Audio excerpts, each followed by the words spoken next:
when Iran closed the Strait of Hormuz, it directly threatened the energy security of a number of our allies in the Indo-Pacific. Japan, South Korea, the Philippines.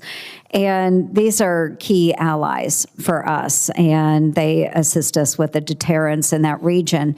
President Trump's national security strategy rightly treats American energy dominance as a strategic asset. It's not just an economic one. So, Admiral Paparo, does Indo-PACOM currently treat allied energy dependence as a strategic vulnerability when doing its planning? Senator Ernst, good morning. I am really concerned for the national security implications of having Chinese vehicles with all the data and all the surveillance and all the cameras and all the 3D mapping, all that stuff sent back to Beijing. So I'd just like to ask you, from a security perspective, would you want an adversarial nation to have high-fidelity 3D maps of every military base and installation in the United States? The history of challenge between Japan and Korea, you know, we have great relations with both, and I think there's strong relations between both nations, but sometimes moves in the defense space in one nation or the other can create some potential friction. I read the Korean statement about this Japanese announcement, and I thought it was sort of measured and generally positive. Is that your sense as well, General Brunson, Admiral Paparo?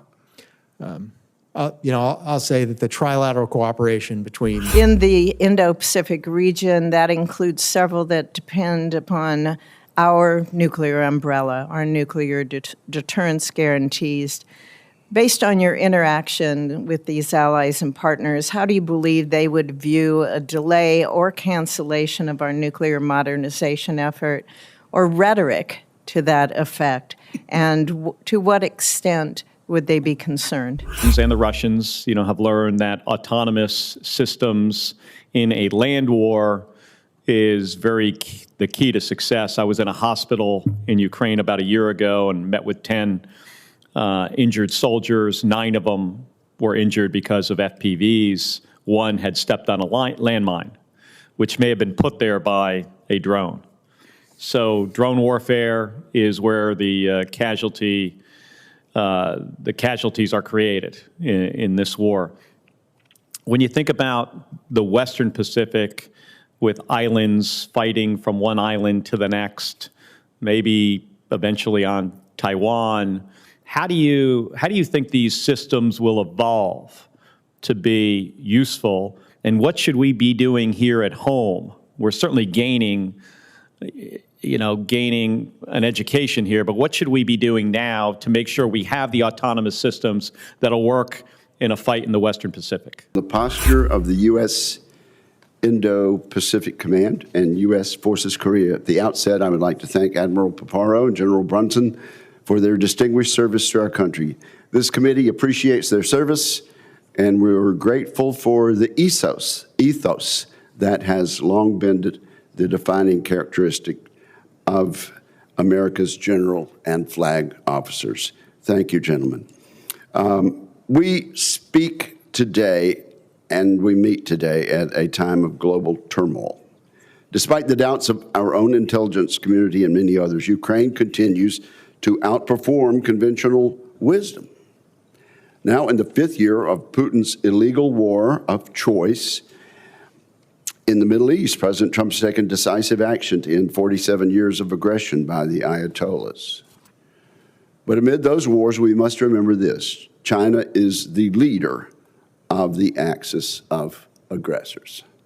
The People's Republic of China intends to and is capable of preventing an American-led 21st century. We cannot ignore the implications of Xi Jinping's aggression. The Chinese Communist Party and its People Liberation Army have spent decades studying the American way of war. This has informed their massive military modernization effort. The PLA now fields the world's largest navy. Its nuclear triad is growing at a breathtaking pace, and it possesses an increasingly capable Air Force armed with world-class munitions. China's military strategy has transitioned. It has moved from a mostly asymmetric competitive approach to a more comprehensive strategy. Their goal is to achieve decisive advantage over the U.S. and our allies in the Indo-Pacific. We also recognize the danger posed by a nuclear-armed North Korea. Kim Jong-un is a cruel and ruthless despot.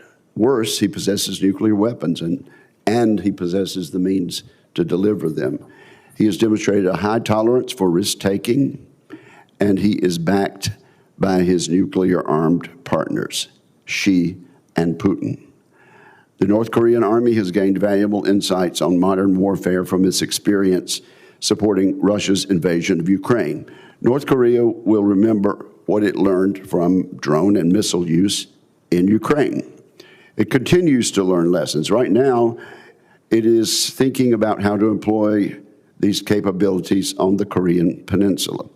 Russia has repaid Kim for supporting its illegal invasion of Ukraine by providing North Korea with advanced military technology and financial relief. While Vladimir Putin creates mayhem in Europe, it is not lost on this committee that he also actively works to undermine the existing order in the Indo-Pacific.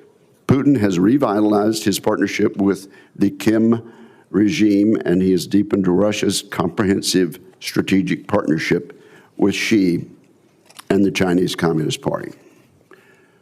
The growing alignment of our adversaries throws into sharp relief the enduring importance of America's allies and the way they help protect our strategic interests. For decades, our alliance bonds, including NATO, have provided a comparative advantage over authoritarian states like China, North Korea, Russia, and Iran. These alliances continue to pay dividends for the United States. People need to stop saying otherwise. It is not helpful when American leaders speak of our alliances with derision. But we must be clear about the numerous political, strategic, and moral benefits that our country receives from its alliances. Some have suggested that our allies have become little more than dependents on the United States. These skeptics argue that the United States must shift the burden. And that word shift is what I have a problem with. They argue that we must shift the burden of defense and deterrence from the United States and onto our allies in Europe and Asia. I do not agree with these skeptics. Of course, I'm glad to see America's allies stepping up, as they are doing all over the world, but there's a difference between burden shifting and burden sharing. The president has called for increased burden sharing, and I support that. But the way we execute that vision matters.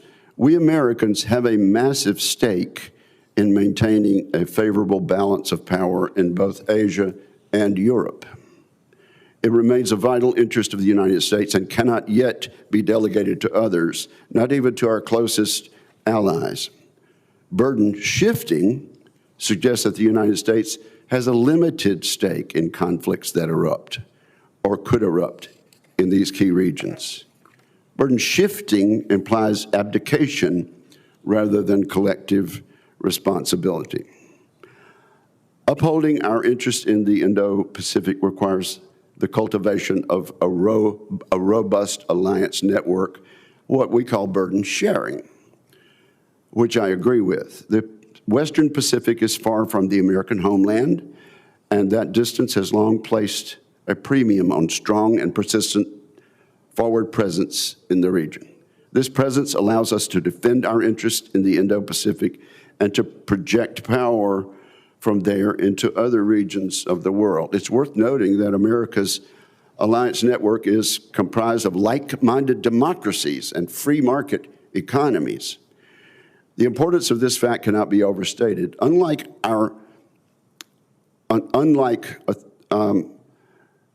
authoritarian countries, the foundation of the U.S. alliance network is built upon the explicit support of its respective electorates.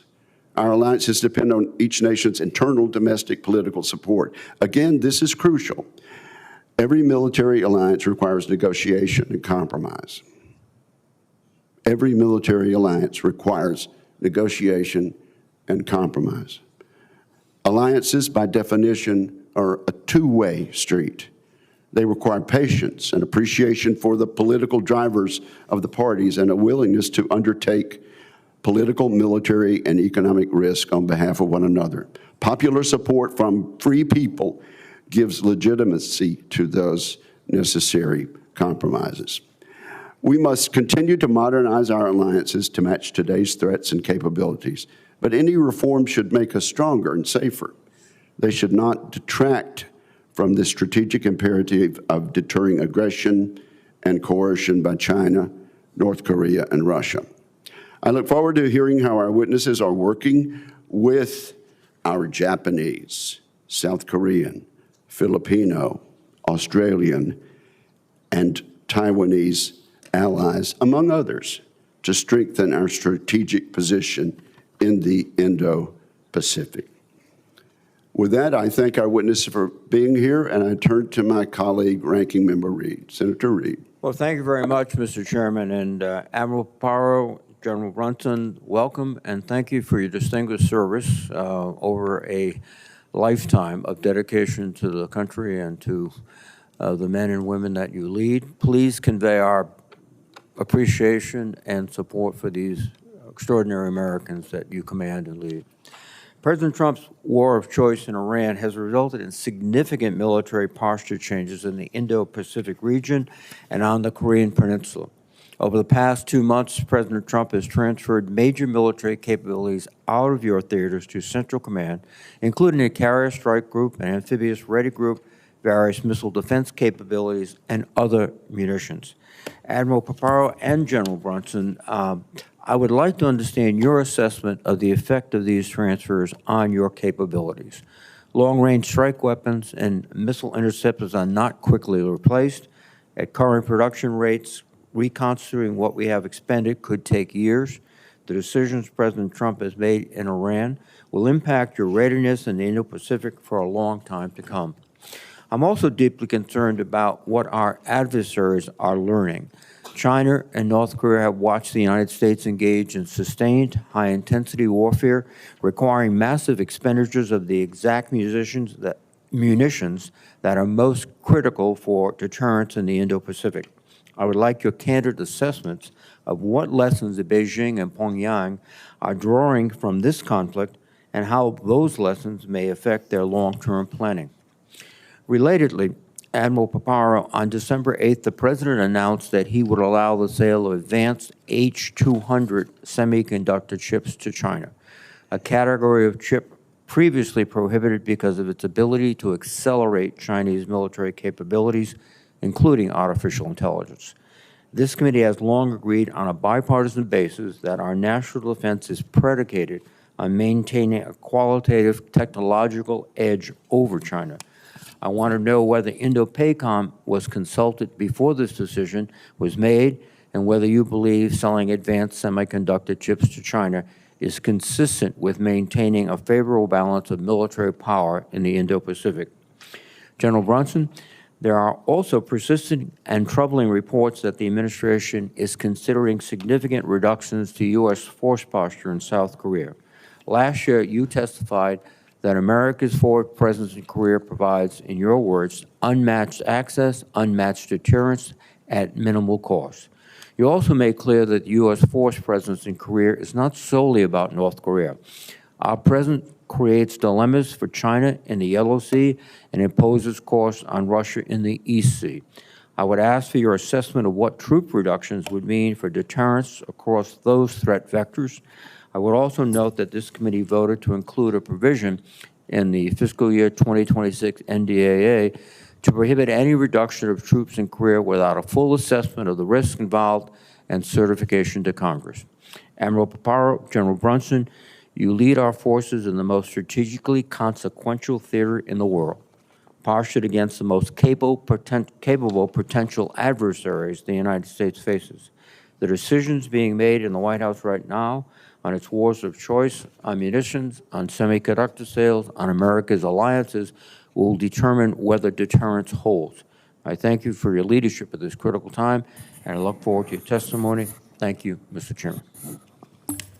I understand each of you has opening statements. Who'd like to go first? Admiral Paparo, you are recognized, sir. Chairman, ranking member, members of the committee, thank you very much for the opportunity to speak with you today. First, I'll call attention to Sergeant Major Eric Cook, United States Marine Corps, right behind me, and his charge as the fighting forces morale, that combination of physical, mental, and spiritual readiness that is the key factor in combat. This is the essence of readiness and the ability to prevail. This morale that Sergeant Major Cook leads and our enlisted force, led by our highly professional NCO Corps, are the backbone, the body, and the soul of the joint force. And I'd like to acknowledge Sergeant Major Cook and all that he represents. As discussed, the Indo-Pacific is the defining strategic theater of the 21st century, where all four lines of effort in the national defense strategy converge. That is, safeguarding the United States homeland, especially including those elements that are in the Indo-Pacific, deterring China, deepening burden sharing with our allies and partners, and supercharging the defense industrial base. Indo-Pacific Command puts those priorities into action every single day. The sea has long been a highway for trade and a vector for power projection, and it's also becoming increasingly an end unto itself as a source of food, energy, minerals, and strategic leverage. China's force design since 2009 reflects that reality. Since 2024, China has delivered 12 submarines, including nuclear attack submarines and nuclear ballistic missile submarines, an aircraft carrier, 2 cruisers, 10 destroyers, 7 frigates, as well as amphibious and combat logistics force. That scale is for the projection of power, coercion, and to enforce the rules in every relationship. North Korea continues to threaten the U.S. homeland and our allies with nuclear weapons and ballistic missiles, and Russia has increased its force posture of air, missile, maritime in the Indo-Pacific, and the increasing strategic cooperation among them all is deeply concerning. Our strategy is clear: to deny China from achieving its objectives through military aggression, to deter it. Deterrence is our highest duty. We deter with dynamic combat power, conducting operation every day with allies and partners and across domains. Our allies and partners increase our combat capability and capacity, expand our maneuver space, and extend operational reach and strengthen deterrence. Yesterday, we began the largest ever exercise Balikatan in the Republic of the Philippines. This exercise demonstrates a significant leap in allied firepower, integrating U.S. land-based Tomahawks with Philippine BrahMos missiles and Japanese anti-ship missiles. Our alliances are rapidly fielding advanced capabilities. We're adapting to the changing character of warfare, and we're driving towards information and decision superiority. We're accelerating decision-making through our AI-enabled headquarters and our AI-enabled commands, strengthening our posture, improving integrated air and missile defenses, hardening key infrastructure, and increasing munitions throughput. Congress and the Department have provided the resources. Now industry must deliver. With your continued support, we'll preserve peace through strength and defend a free and open Indo-Pacific. I now defer to General Brunson and, most especially, your questions. General Brunson, you are recognized, sir. Thank you, Chairman Wicker, Ranking Member Reed, distinguished members of the committee. Thank you for the opportunity to speak to you today alongside Admiral Paparo regarding the security environment in the Republic of Korea and Northeast Asia. I would like to first thank those who sit behind me who got me here to this hearing today, have helped me to prepare and represent the members of our force forward in the United States Forces Korea. I'd also extend my gratitude to the 17 other United Nations member states, Australia, Belgium, Canada, Colombia, Denmark, France, Germany, Greece, Italy, Netherlands, New Zealand, Norway, the Philippines, South Africa, Thailand, Turkey, and the United Kingdom. But I especially thank the Korean people for their continued partnership, hospitality, and commitment to our alliance. The Korean Peninsula is key strategic terrain, vital to defending the American homeland and advancing American interest in the region. Our forces in Korea are modernizing to address rapidly evolving strategic dilemmas. That's why my focus remains strictly on capabilities over numbers. While our presence is a baseline, it's imperative that we maintain focus on the precise capabilities that must be resident on the peninsula. To truly understand this shift from capacity to capability, I encourage the committee to observe the Tri-Command firsthand. Should you visit us, you will see, as Senator Shaheen has, the readiness exemplified by our service members, civil servants, allies, and interagency partners who defend the homelands. Across the peninsula, our warfighters build readiness. Some examples include 8th Army's continued work along with our rotational force, and which has led them to exceed 90% on most of their readiness metrics.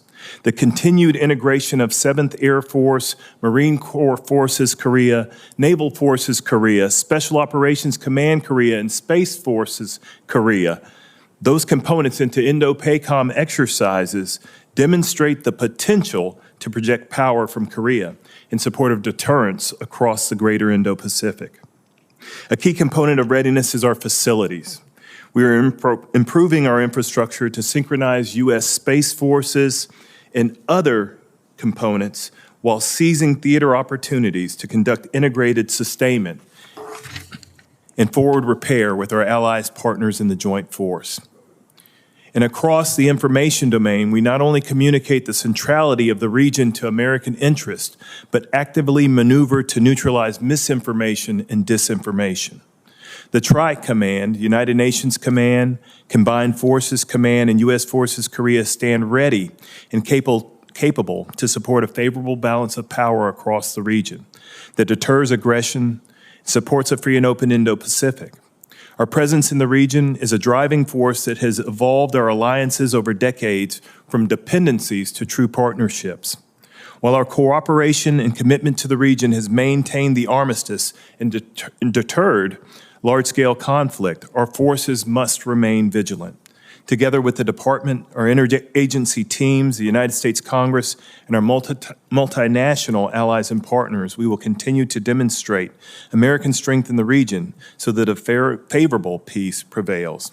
Under one flag, we go together. Kachikapshida. You may have to help the transcriber on that last sentence, General. You gave us a number of countries. Why did you list them specifically, sir? Chairman, what I hope to do is to thank them for their continued contribution to the core of the United Nations Command. Each of those countries that I mentioned has, over the year and a half or so that I've been in command, had officers and soldiers within our headquarters in United Nations Command, sir. Okay, thank you very much for that. Admiral, I want to ask about our overseas military bases. Of course, we know they're not sovereign U.S. territory. The territory belongs to the various countries who host us. All allies and partners require some form of prior consultation before allowing U.S. forces to operate from their sovereign territory. That is a correct statement, is it not, Admiral? Yes, Chairman. And as it previewed in its National Defense Strategy and the AUKUS review, DoD is now pressing allies to provide uncaveated and unimpeded access from bases located in their country. Is this realistic? And I have three questions, which I'll just ask all at once. Our overseas bases provide enormous benefit. Is it realistic to seek uncaveated and unconstrained access to these bases? Is there anything you want to do now that you cannot do under existing basing arrangements?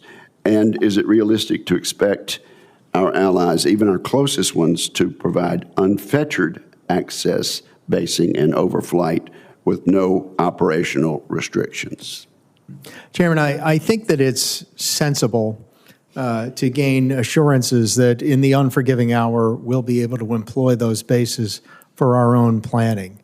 And I think it's pragmatic to understand that each of our allies and partners will experience various civil pressures within those that they govern. And I think going a long way to gain assurances from our partners is a practical and sensible approach. I think it enhances our plannings, but I think it also must be approached with the pragmatism that each government is accountable to their people and will make deeper decisions when the unforgiving hour comes. Okay, my second follow-up question was, what can we not do now? Is there anything we cannot currently do under existing basing arrangements? Chairman, there are frequent occasions when we would prefer to execute certain operations or certain live fire operations, and our host nations are sensitive for domestic reasons.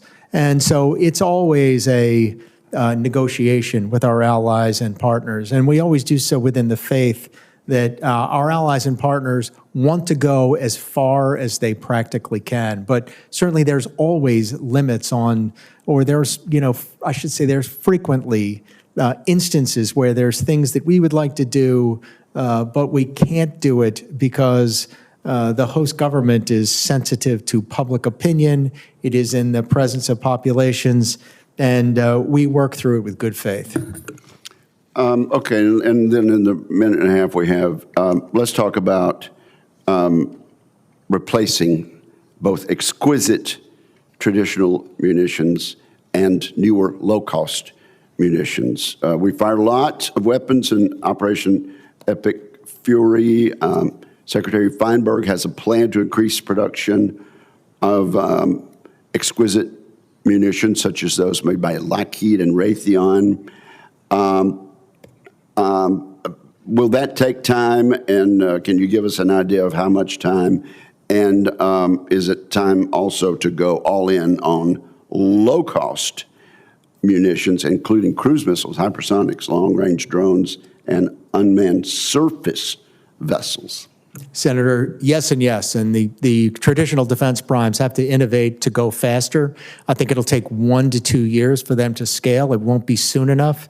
And I think that we really must press the system with non-traditional vendors, bringing to bear new low-cost munitions such as hypersonics, low-cost cruise missiles, and then across a variety of droned and unmanned systems. Is it possible, thank you for your answer there, particularly on the low-cost munitions. Is it possible for us to incentivize the exquisite manufacturers such as Lockheed, Raytheon, and others to go faster? It most certainly is, and I think that the department is putting a great deal of accountability and pressure on the primes. Thus far, the progress is good, and I'm eager for more. And so are we. Thank you very much, Senator Reid. Thank you very much, Mr. Chairman, and General Paparo and General Brunson. First, let me commend your staff. From my early experience, I know how hard it is to sit at attention. So thank you. Well done. Well done.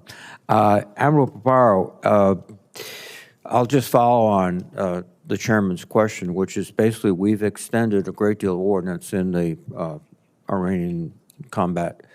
It has some effect on you. The question going forward, though, is if we resume a rate of fire similar to what we were doing, do you have an idea of how long we could fire without creating severe effects on your command? First, I acknowledge your statement, Ranking Member, and I deliver that in a classified setting, but there are finite limits to the magazine, and I have all the faith in the world that they're being employed judiciously. Thank you very much, Admiral. General Brunson, our present military situation in South Korea, I assume, but you could confirm, that is creating some significant strategic and operational dilemmas for the Chinese. Could you indicate and discuss those? Ranking member, in open, what I would say is that we have positional advantage currently. I've written articles that are out there right now that talk about the positional advantage achieved by changing our perspective of looking at a map differently. It places us with interior lines inside the first island chain. And what that allows us to do from that position alone is, as we operate on OAIs given to us by Indo-Pacom, it allows us to operate from a different aperture, if you will, to project power into the region and achieve effect, significant effect, I might add. I also believe that the imposition of cost is a thing that happens when we marry capabilities with position on the ground geographically. And that I would call, or term, posture truly, is the marrying of the capabilities with the right positioning, and then to be able to achieve significant effect. Thank you very much. In my opening statement, Admiral Paparo, I talked about the proposed sale of chips, the H-200 chip. Do you have any concerns that you would like to comment upon? Ranking member, I want every competitive advantage that the United States of America can have, and that includes AI-powered warfare. Indo-Pacom is an AI-powered headquarters. The Chinese, by their philosophy, are fast followers. They've taken every bit of intellectual property that's ever been shared to the trade and technology stack, and they've not only implemented it, but they've improved upon it. So I have deep concerns with anything that enables them to become a better AI-powered headquarters than our headquarters. Well, I share your concerns, Admiral. I think they're legitimate and compelling, and thank you. Admiral Paparo, what lessons do you think the Chinese have learned from Operation Epic Fury? Ranking member, I think that number one, I think they're impressed by the operational acumen that's been demonstrated by the United States and our partners. Number two, I think they see the power of small, low-cost munitions on the ability to hold key geography at risk, and so have we. And we see that, and who implements that the fastest is absolutely the best, is going to be the best here in the 21st century. I think the key is that our forces learned a lot, including a lot of combat experience. We have to continue to accelerate that learning and bring that to bear. That's a key advantage that the Indo-Pacific forces that have engaged in combat in this operation that our would-be adversaries have not had, and we need to accelerate that. A quick final question. I have a few seconds remaining.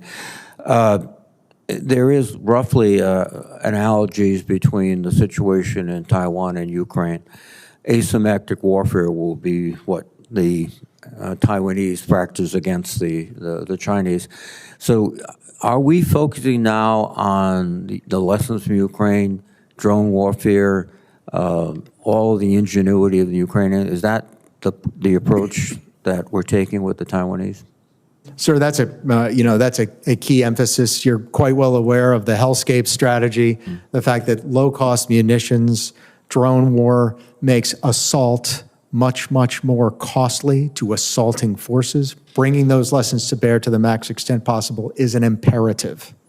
Thank you very much, gentlemen. Thank you. Thank you. Senator Fisher. Thank you, Mr. Chairman, and thank both of you gentlemen and the members of our military that you serve with for the important work you do every single day. Thank you. Admiral, the current program of record for at least 100 B-21 bombers, that's not sufficient. When accounting for both nuclear and conventional bomber requirements, would you agree that we need to procure at least 145 B-21s? And shouldn't we be seriously considering at least 200? Senator Fisher, good morning. I would favor 200 B-21 bombers, not just for the nuclear deterrence mission, but for penetrating strike capabilities, and I couldn't be a stronger advocate. Thank you. We need to consider both STRATCOM's requirements and yours and Indo-PACOM as well, correct? Senator, I would say that, and Stratcom is, absolutely among my strongest partners. We are in lockstep on this, and we don't view a separateness of our individual requirement. We view ourselves as teammates side by side on the journey. Thank you. Also, while the nuclear threats are often considered, STRATCOM, the more numerous and capable, or they obviously have a serious implications in Indo-PACOM and your mission. Can you describe your view of China's nuclear expansion and the impact that more numerous and capable Chinese nuclear forces in the region have from your perspective as a geographic combatant commander? Senator, in the next 5 years, I expect China's nuclear arsenal to nearly double. And that, taken in sum with their comprehensive strategic partner, their no-limits partnership with Russia and with their arsenal, it's a concern. We've got to overmatch that capability. We have to continue to modernize the U.S. nuclear deterrent, including tactical nuclear forces. You've mentioned the importance of allies and partners, and in the Indo-Pacific region, that includes several that depend upon our nuclear umbrella, our nuclear deterrence guarantees. Based on your interaction with these allies and partners, how do you believe they would view a delay or cancellation of our nuclear modernization effort, or rhetoric to that effect, and to what extent would they be concerned? Senator, you rightly identify it would be a deep concern on the part of our allies and partners. They defend very strong. They depend, I shouldn't say they depend. We together rely very strongly on extended deterrence. They'd view that with the concern, and they'd be right to. Admiral, you know as well as anyone the challenges that are posed by the vast distances in the Indo-Pacific, and being able to connect those ships and the aircraft with fuel, that's going to be crucial. In your opening statement, you stated our tanker fleet falls below requirements. How are you working with General Reed at TRANSCOM to address those refueling needs and really shortfalls that we have? Senator, I could tell you in a classified setting how many millions of pounds it takes to be in the air to support our air refueling requirements. And I'd also add our combat logistics force and our at-sea fuel requirements as well. I strongly applaud the Air Force's standing back up the tanker fleet and refreshing it. And, I'd be in favor of anything that accelerates our ability to put fuel in the air. Thank you. General Brunson, back to our nuclear deterrence and the importance it has for our allies and our partners. Can you comment on how important that relationship is between the U.S. and ROK? Yes, Senator, it has a tremendous, it goes tremendously far in helping us to assure our allies of our will and our intent. So to that end, we've developed a staff section, the J10, which works along and serves as an interface between ROK Stratcom and US Stratcom. We've also participated fully in the Nuclear Consultative Group. And these things all allow our allies to focus on other things in the region, vice being confounded about, are they protected, are they covered? So our assurance through extended deterrence is incredibly important for us being allies. Thank you very much. Thank you, Mr. Chair. Thank you, Senator Fisher. I have Senator Hirono and then Senator Tuberville. Senator Hirono.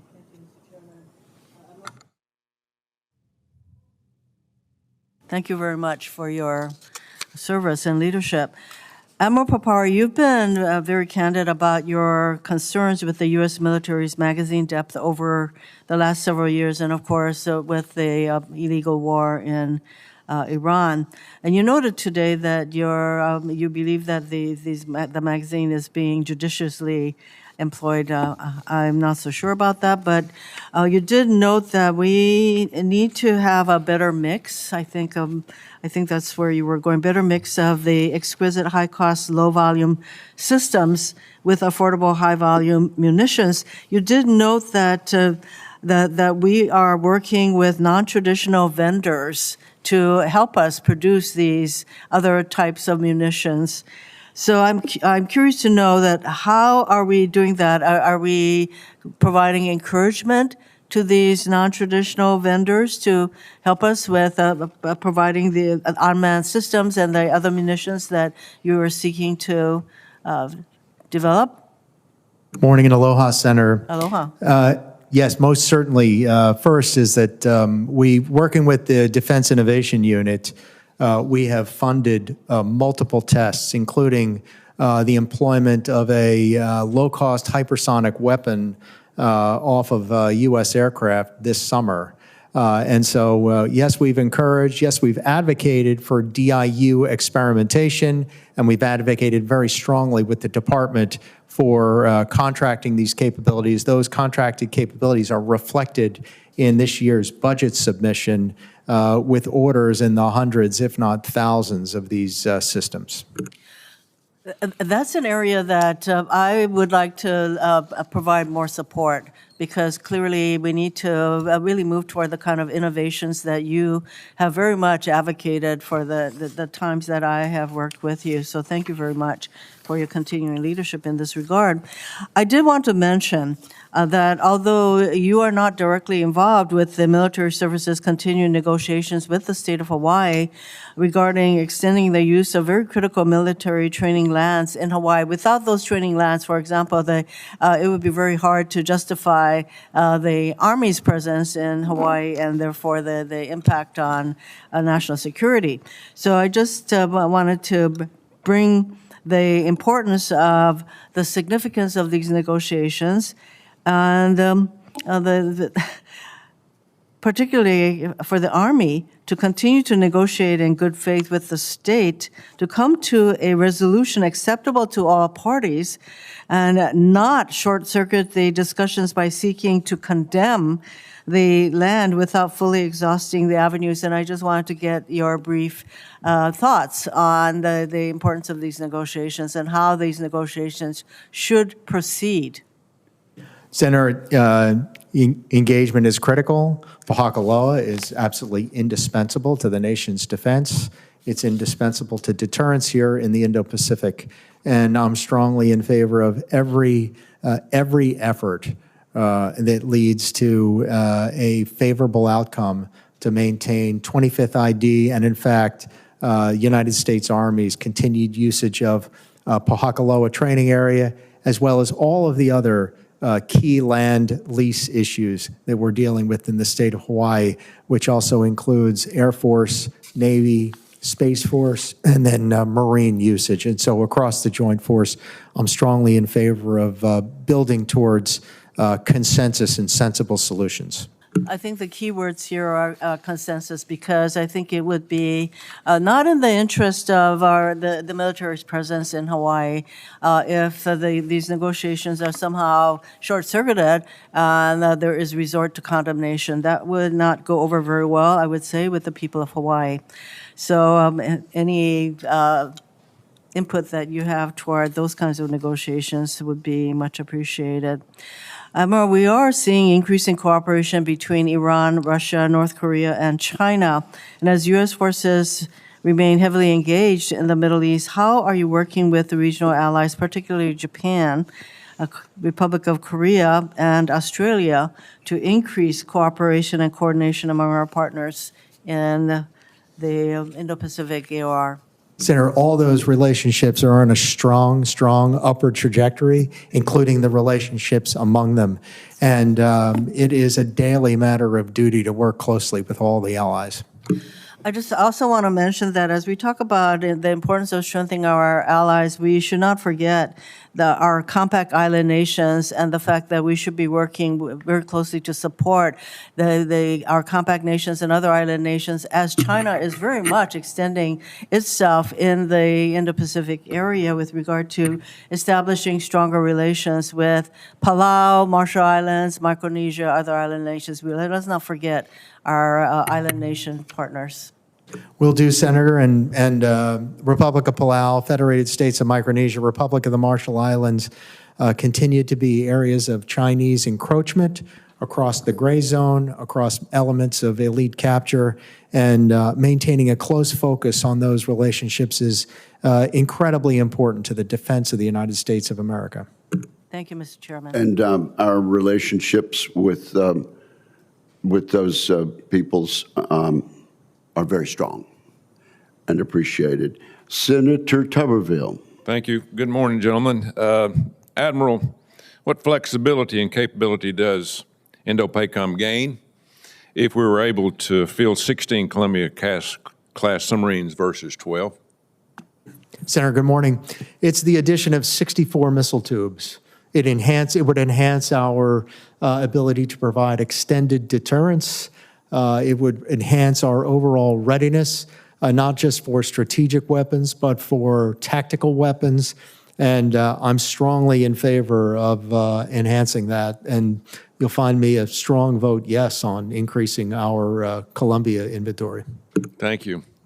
To another subject, our competition with China isn't just about military strength. It also includes monetary strength as well. You know, last year, the Chinese Communist Party's main monetary think tank published research on Bitcoin as a strategic asset. You know, this came after President Trump moved to establish a strategic Bitcoin reserve. Admiral, how does leadership in Bitcoin impact leverage resilience, deterrence for Indo-PACOM against China? And do you think that a strategic Bitcoin reserve helps America compete against China? Senator, our research into Bitcoin is as a computer science tool. It's the combination of cryptography, a blockchain, and a proof of work.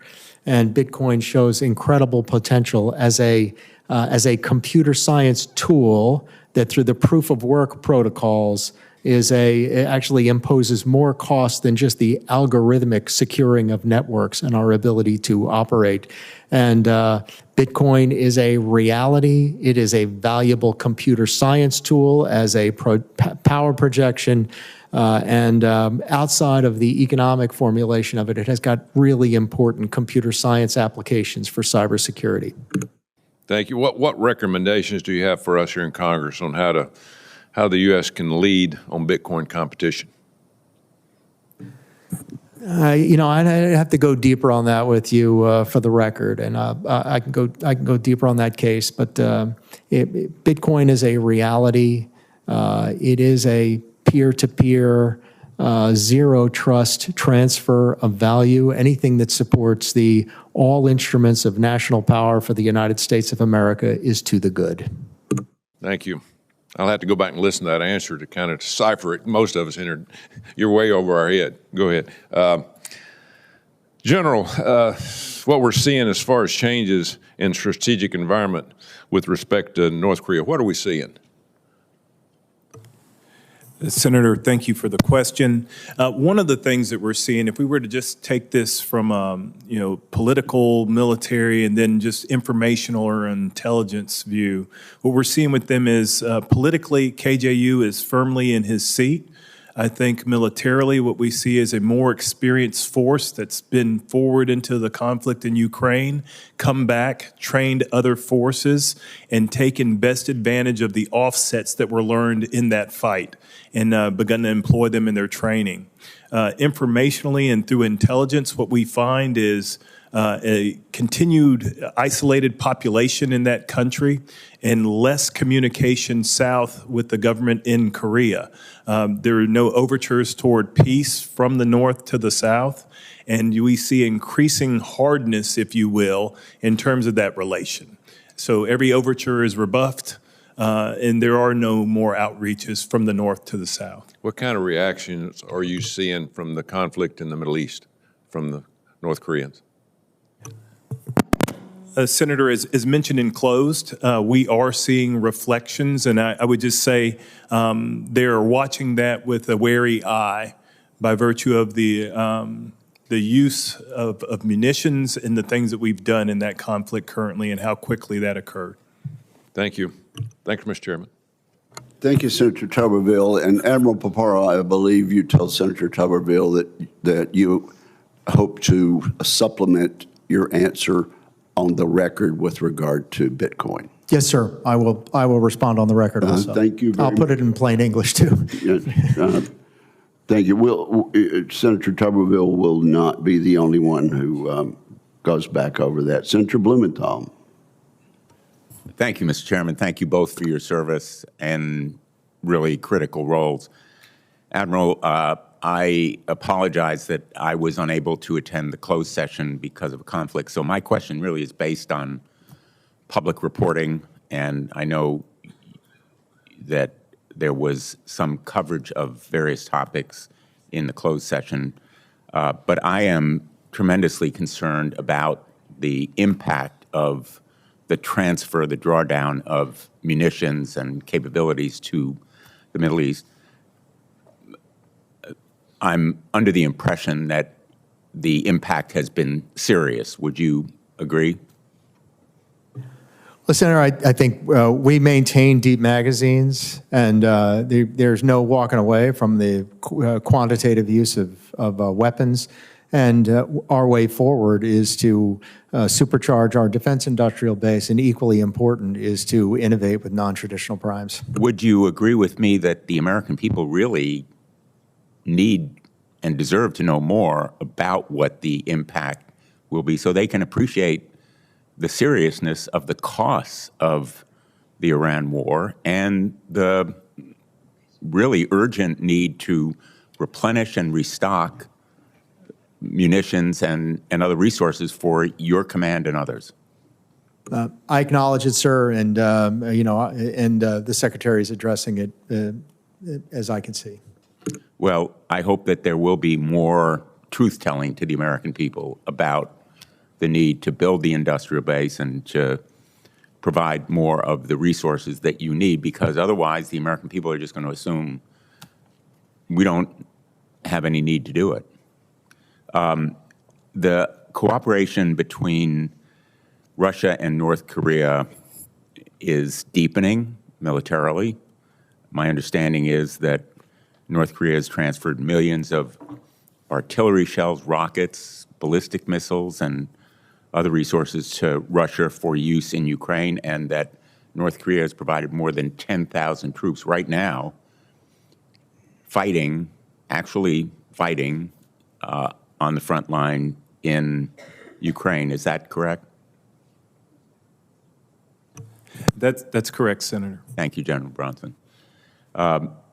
And in turn, Russia is providing North Korea with food, energy supplies, and maybe most importantly, technology, correct?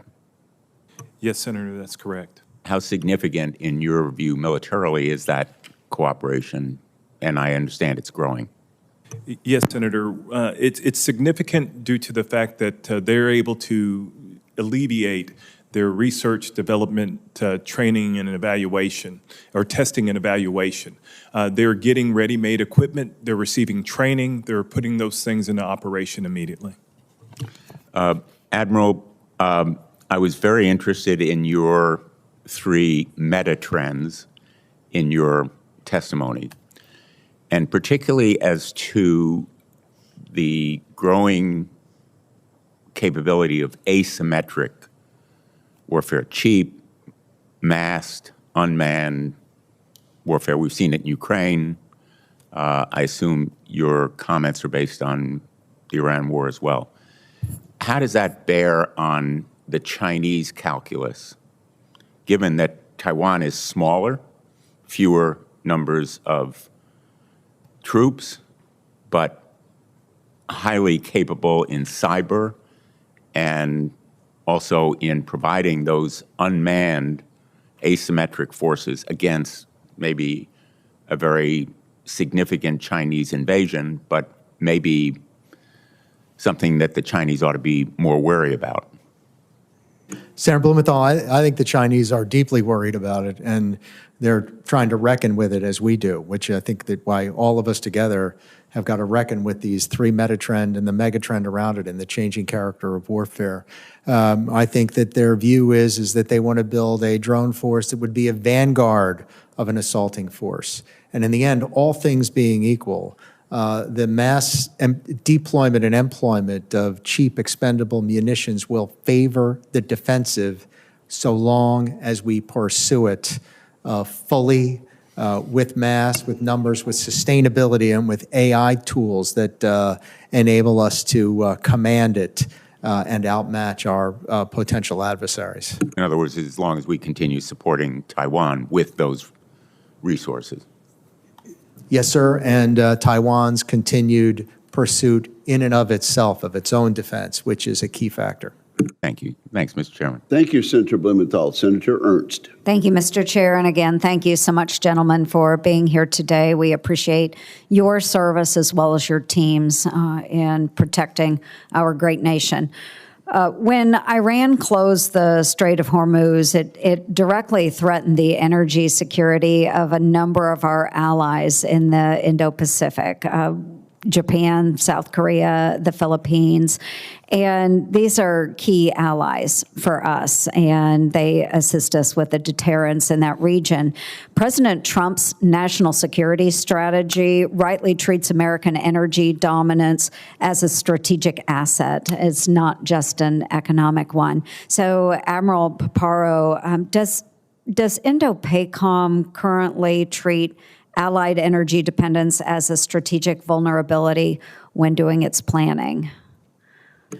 Senator Ernst, good morning. Yes, absolutely, we do. We track energy reserves for each partner, including also potentially each potential competitor as well. And we do view the vulnerabilities of not just where the energy is coming from, but also through the straits through which they travel, Malacca, Lombok, Sunda, among others, as being key critical geography, as the ability to impose costs, as well as the ability to defend key strategic waterways. And I affirm the ability of the United States increasingly to be a net energy provider, also in the Indo-Pacific, to escape the vulnerability of those key choke points. Okay, and that's a key point, too. I think greater U.S. oil and LNG supplies to our allies can reduce the leverage that any of our adversaries would have on those countries. In your assessment, do you think we are moving fast enough to make American energy a meaningful pillar of allied resilience in the Indo-Pacific? I never, ever affirm satisfaction with where we are in terms of national strength. Okay, well, thanks for the truthful answer there, and I would concur with that. Thank you. Now, moving on, General Brunson, for you, Russia's war in Ukraine has become kind of a two-way military exchange between Putin and Kim Jong-un. We see a lot, whether it's the liquid fuel ballistic missile program that goes back to North Korea, Russian military and technical assistance, personnel coming from North Korea to assist Russia in the war in Ukraine. We could go on and on. So what we have seen means that Iran is taking a look at what's going on. There's a real world test bed going on in Iran right now. We've seen the same in Ukraine. So with all of these exchanges going on, what specific capabilities are you seeing that the DPRK has actually gained from these experiences? What do they stand to gain today or immediately that would assist them as they're assessing the United States and our partner nations in the Indo-Pacific? Senator, as mentioned previously, we're seeing it in their training. We're seeing the things that they're doing. Those are immediate gains. I think at the operational level, what they're finding is they're learning to become far more accurate with their employment of their fires. I think that's a thing when you see that Seoul sits some 60 miles south of the DMZ. I also believe that in terms of technology that they've garnered from this association, it's allowed them to operate in spectra that they haven't before. So they're operating the EMS, they're working on electronic warfare, and it's also enabled them to do things in the cyber realm that they hadn't been able to do before. So when you look at the cryptocurrency theft and other things that they're learning from this, almost this Levant that exists now from Russia into DPRK, into China, and then beyond into Iran, I think that we have to be concerned about the transitive nature of technology and TTPs that are going to move across that same Levant over time. So, General, would you assess all of those different areas that you just spoke to? Would you say that these are incremental gains, or are these significant, meaningful shifts for DPRK? I would say, Senator, for DPRK, these are significant shifts in their ability to do these things that they never had to work on themselves, largely given. The quid pro quo nature that we would talk about initially when this first started, this is a full partnership between two nations now. Yeah, thank you. I think this is something we really need to sit up and pay attention to. So thank you very much, gentlemen. Thank you, Mr. Chair. Thank you, Senator Ernst. We have Shaheen and then Sheehy. Senator Sheehy. Thank you, Mr. Chairman, and thank you, Admiral Paparo and General Brunson, for being here, for your service, and thank you both for all of the time and support you provided to our bipartisan CODEL that went to the Indo-Pacific a couple of weeks ago. Admiral Paparo, we very much appreciated the briefing in Honolulu and your insights into Taiwan, Japan, and South Korea, which we visited. And while we were in Taiwan, we had a very good meeting with President Lai and with members of their yuan, their legislative body. And we talked with them about the importance of passing the $40 billion special defense budget that they are still debating.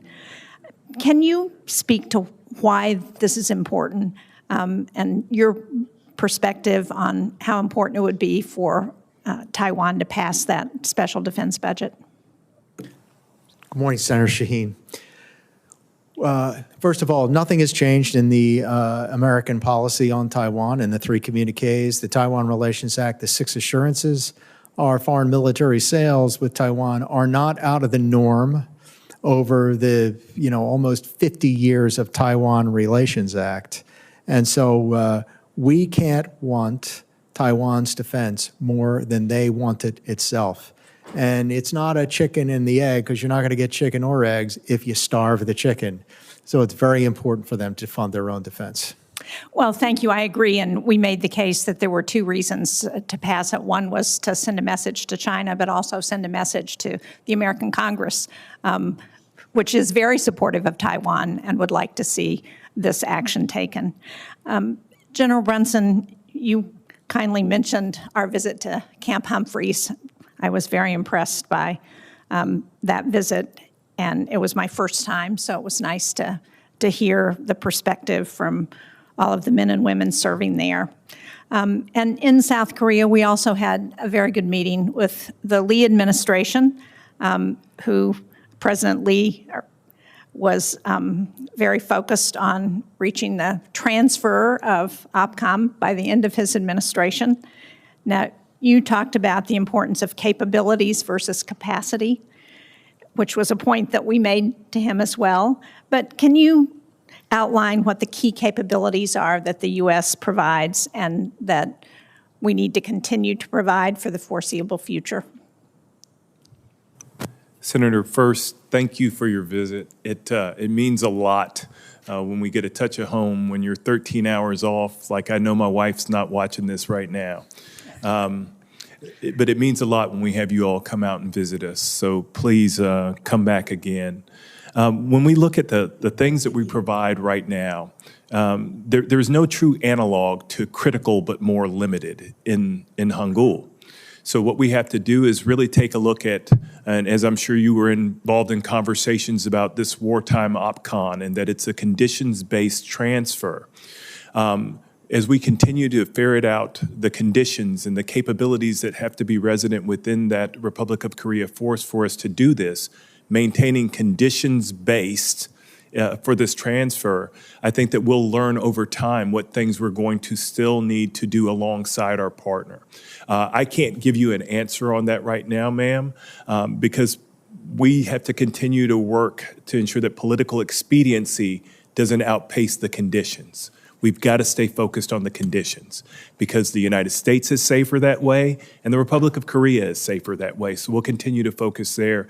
Ma'am, I'll sort of take that for the record to come back to you on what we find out as we continue to work through our roadmap to get to OPCON transfer. Great. Admiral Paparo, you've answered this question in sort of in various ways. Senator Reid raised it, a couple of other people raised it. But can you talk about how ultimately you think, or I guess we can't say until we know the outcome, but how what's happening in the Middle East and Iran affects how the PRC views the United States and how it might affect their thinking about their other activities in the region? Well, Senator, there's no substitute for prevailing on the battlefield. So I could not be more stronger in favor of the operation that's ongoing in CENTCOM right now. And the success of that is very important for deterrence in the Indo-Pacific. And then as we bring those combat lessons learned into our own operations, and we're directly involved, including in the theater itself with potential missile strikes on Diego Garcia, maritime interdiction operations we're conducting, as well as actioning of Iranian combat vessels.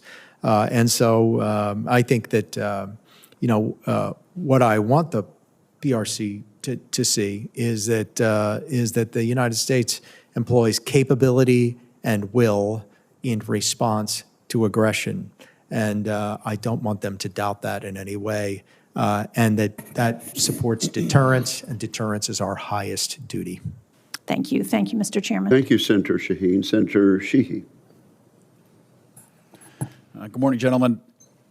Last time we faced an adversary in the Western Pacific where both of you currently have dominion over, we were fighting, a nation that was roughly the size of my home state of Montana, with a population a fraction the size of America, with an economy also the fraction the size.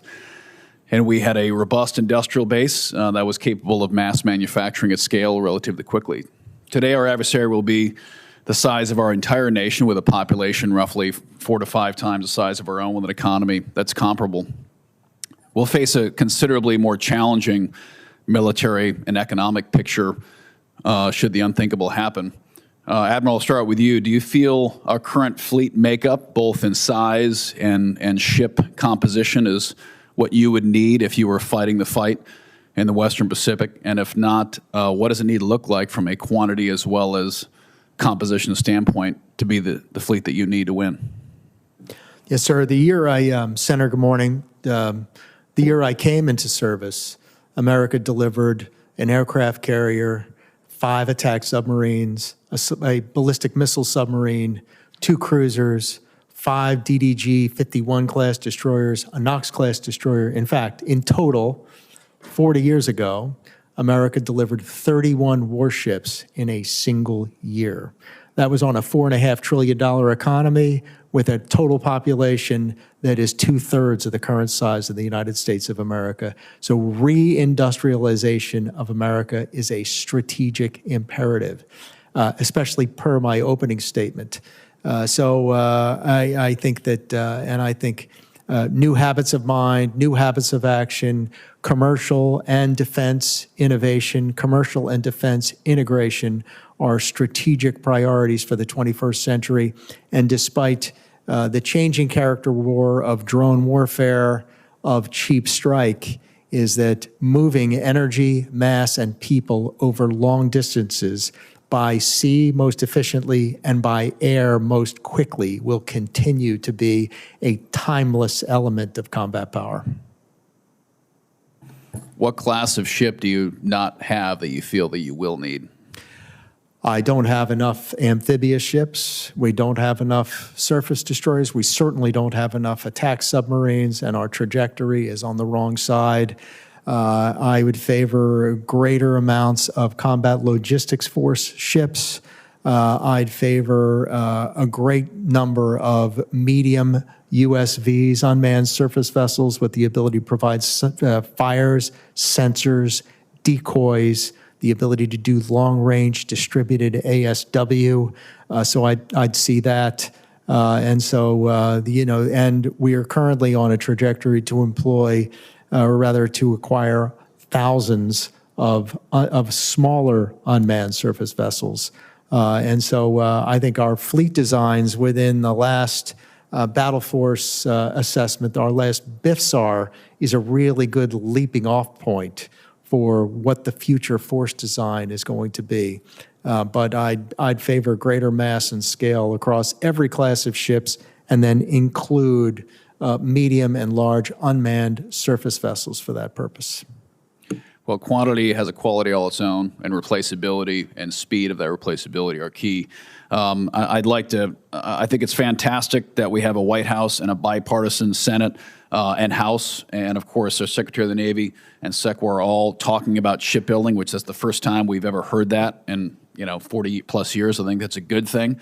But I think we're still lacking specificity. It's like every day I see a new press release about shipbuilding this, shipbuilding that. But we need to get very specific on how many frigates, how many destroyers, how many cruisers, what those capabilities have to be. How are we going to put a lot of lead from ships onto ground before we land Marines there? Because right now we don't have ships that send lead anymore. We have ships that have lots of electronic gadgets, but when we have to put a lot of lead through the air and land it on an island before our 18-year-old kids hit that beach, we can't do that anymore, and that's a problem. So I think we need to have a very clear-eyed and specific discussion about that. And finally, my remaining time, I'd ask you to talk about our base infrastructure, either one of you across the Pacific. We used to have island bases that spanned the entire Pacific Command, and those were key unsinkable aircraft carriers. We've closed a lot of them down. We've let them decay. I'd like to hear about what you view our path is here in the near future to revitalize those pieces of infrastructure. That would be critical.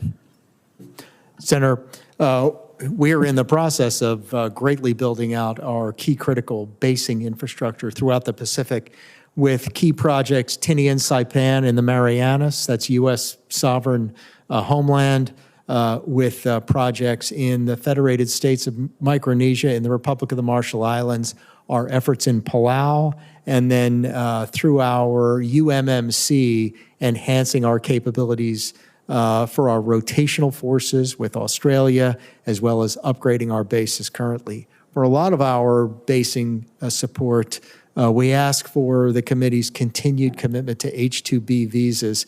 Without the extension to 2035, our projects will go 10 years over and be 1.5x the money on achieving that kind of a posture.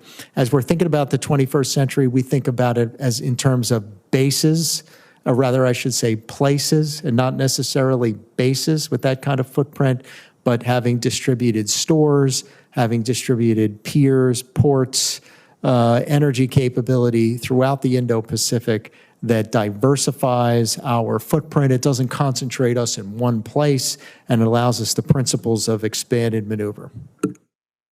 Well, thanks for your time, gentlemen. I agree, decentralizing our base infrastructure is a strategic imperative. We're over-concentrated in too many spots, and that's a vulnerability. I also think from an acquisition standpoint, we have to get more creative. Base leasing, public-private partnerships. The traditional MILCON process is too slow, too inefficient. We can't expect this to be government-run and get there on time. Pan Am built our bases before World War II. It was a commercial company, so we need to get creative on that. But thanks for your time, gentlemen. Safe travels. I associate myself with your comments, Senator. That's good to know. Let me just point out, Senator Sheehy and Admiral in general, that over a decade ago, on a bipartisan basis, this committee and the Congress and the President of the United States enacted a law that established 355 ships as the minimum fleet we should have.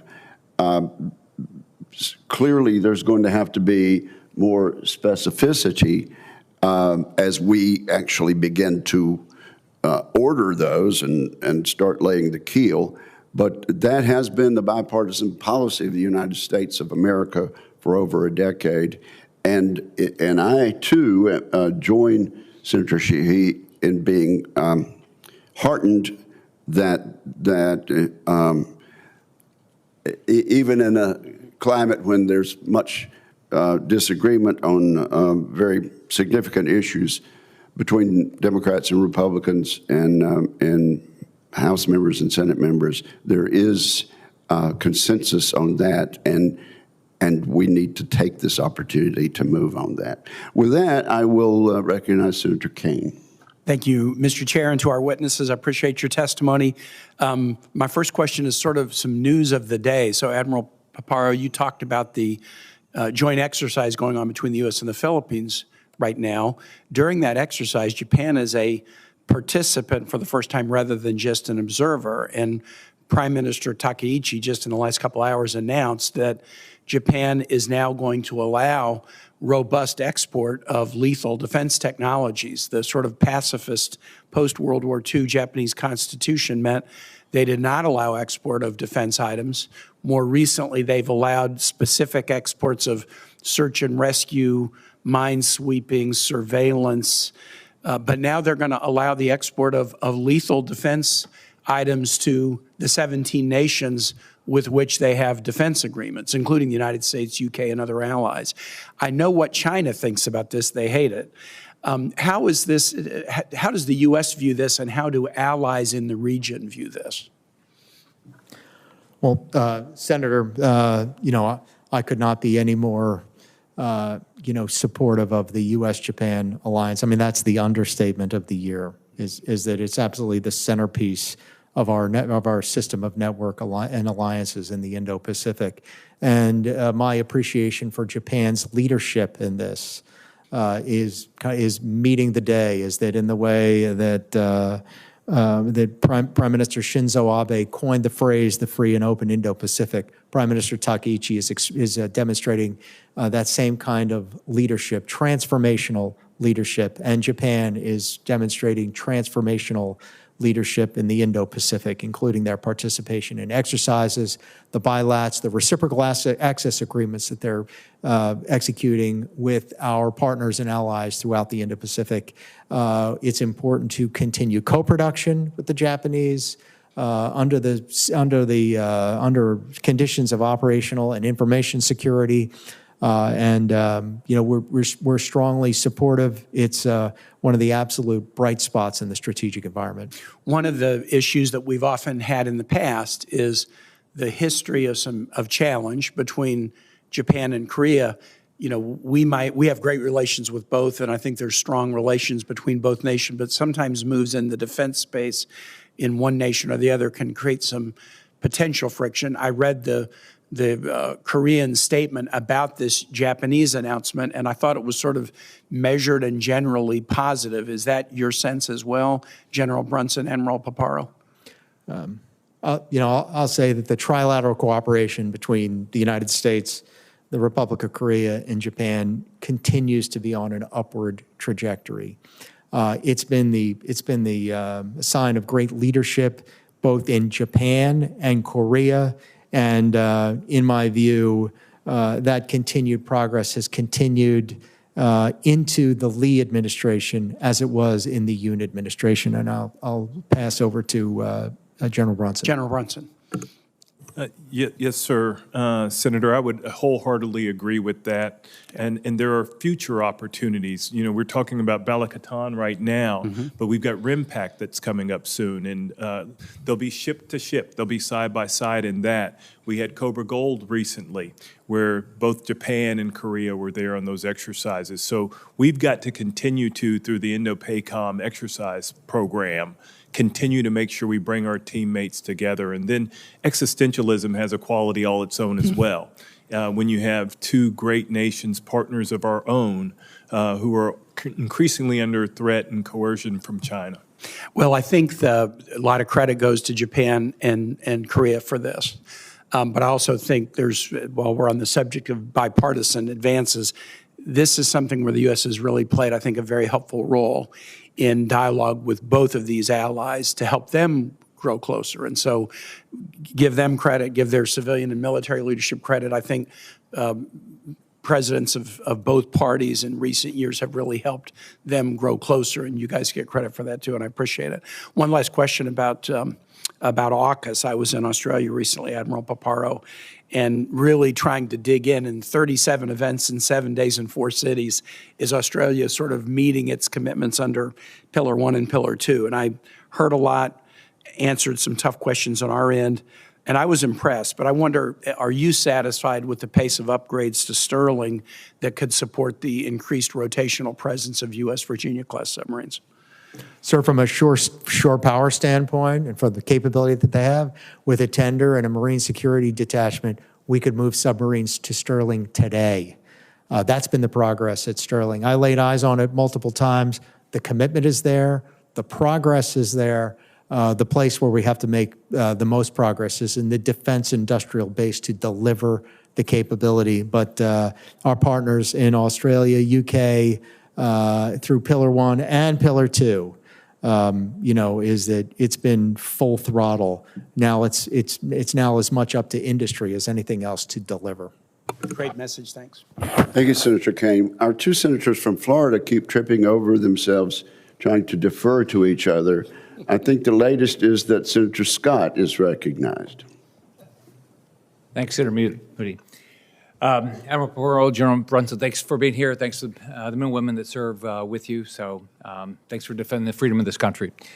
So I think we all travel, talk to allies, and here's what I keep hearing.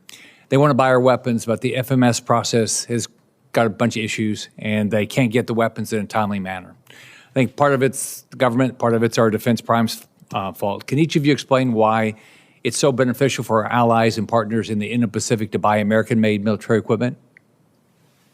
Morning, Senator Scott. It's the interoperability of the capability and the absolute product superiority of the weapons themselves. Those two factors. The ability to fight and win today with each other, the ability to interchange weapons so that we can gain the flexibility of the magazines, and it's the fact that American military commitment is the best in the world, and it ain't even close. General Brunson. Yes, sir. I would wholeheartedly agree with that. From the human, technological, and procedural interoperability that comes of buying that great American equipment, it just makes our work a lot simpler, and it ensures that we've got the right capabilities in place. Do the current lead times for foreign military sales hinder our ability to build capacity and deter Communist China? Yes. Yes, Senator. Given the recent deployment of the 31st Marine Expeditionary Unit from Indo-PACOM to CENTCOM area of responsibility, how has this shift affected you and your crisis response capacity in the Indo-Pacific? Well, we've accounted for it using other Marine Expeditionary Units. And so, as you'll know, a Marine Expeditionary Unit is approximately 1,600 troops. But Marine Rotational Force Darwin has responded. Other MUs, KMEF has responded. And so between 3rd MEF and 1 MEF, we've been able to provide that combat capability. 31st MU is a seaborne power projection capability that is designed as a flexible, worldwide responsive force. The Marine Corps has accounted for that with other ready forces out of 1 MEF and out of 3 MEF. And so I don't view that there, certainly from a seaborne crisis response force standpoint, that force is also available as being inherently mobile in times of crisis to move back into the Indo-Pacific. And it's my job to identify the indications and warnings and place the demand signal if we need that. Our amphib readiness is a driving factor for our seaborne readiness, crisis response capability with the Marine Corps.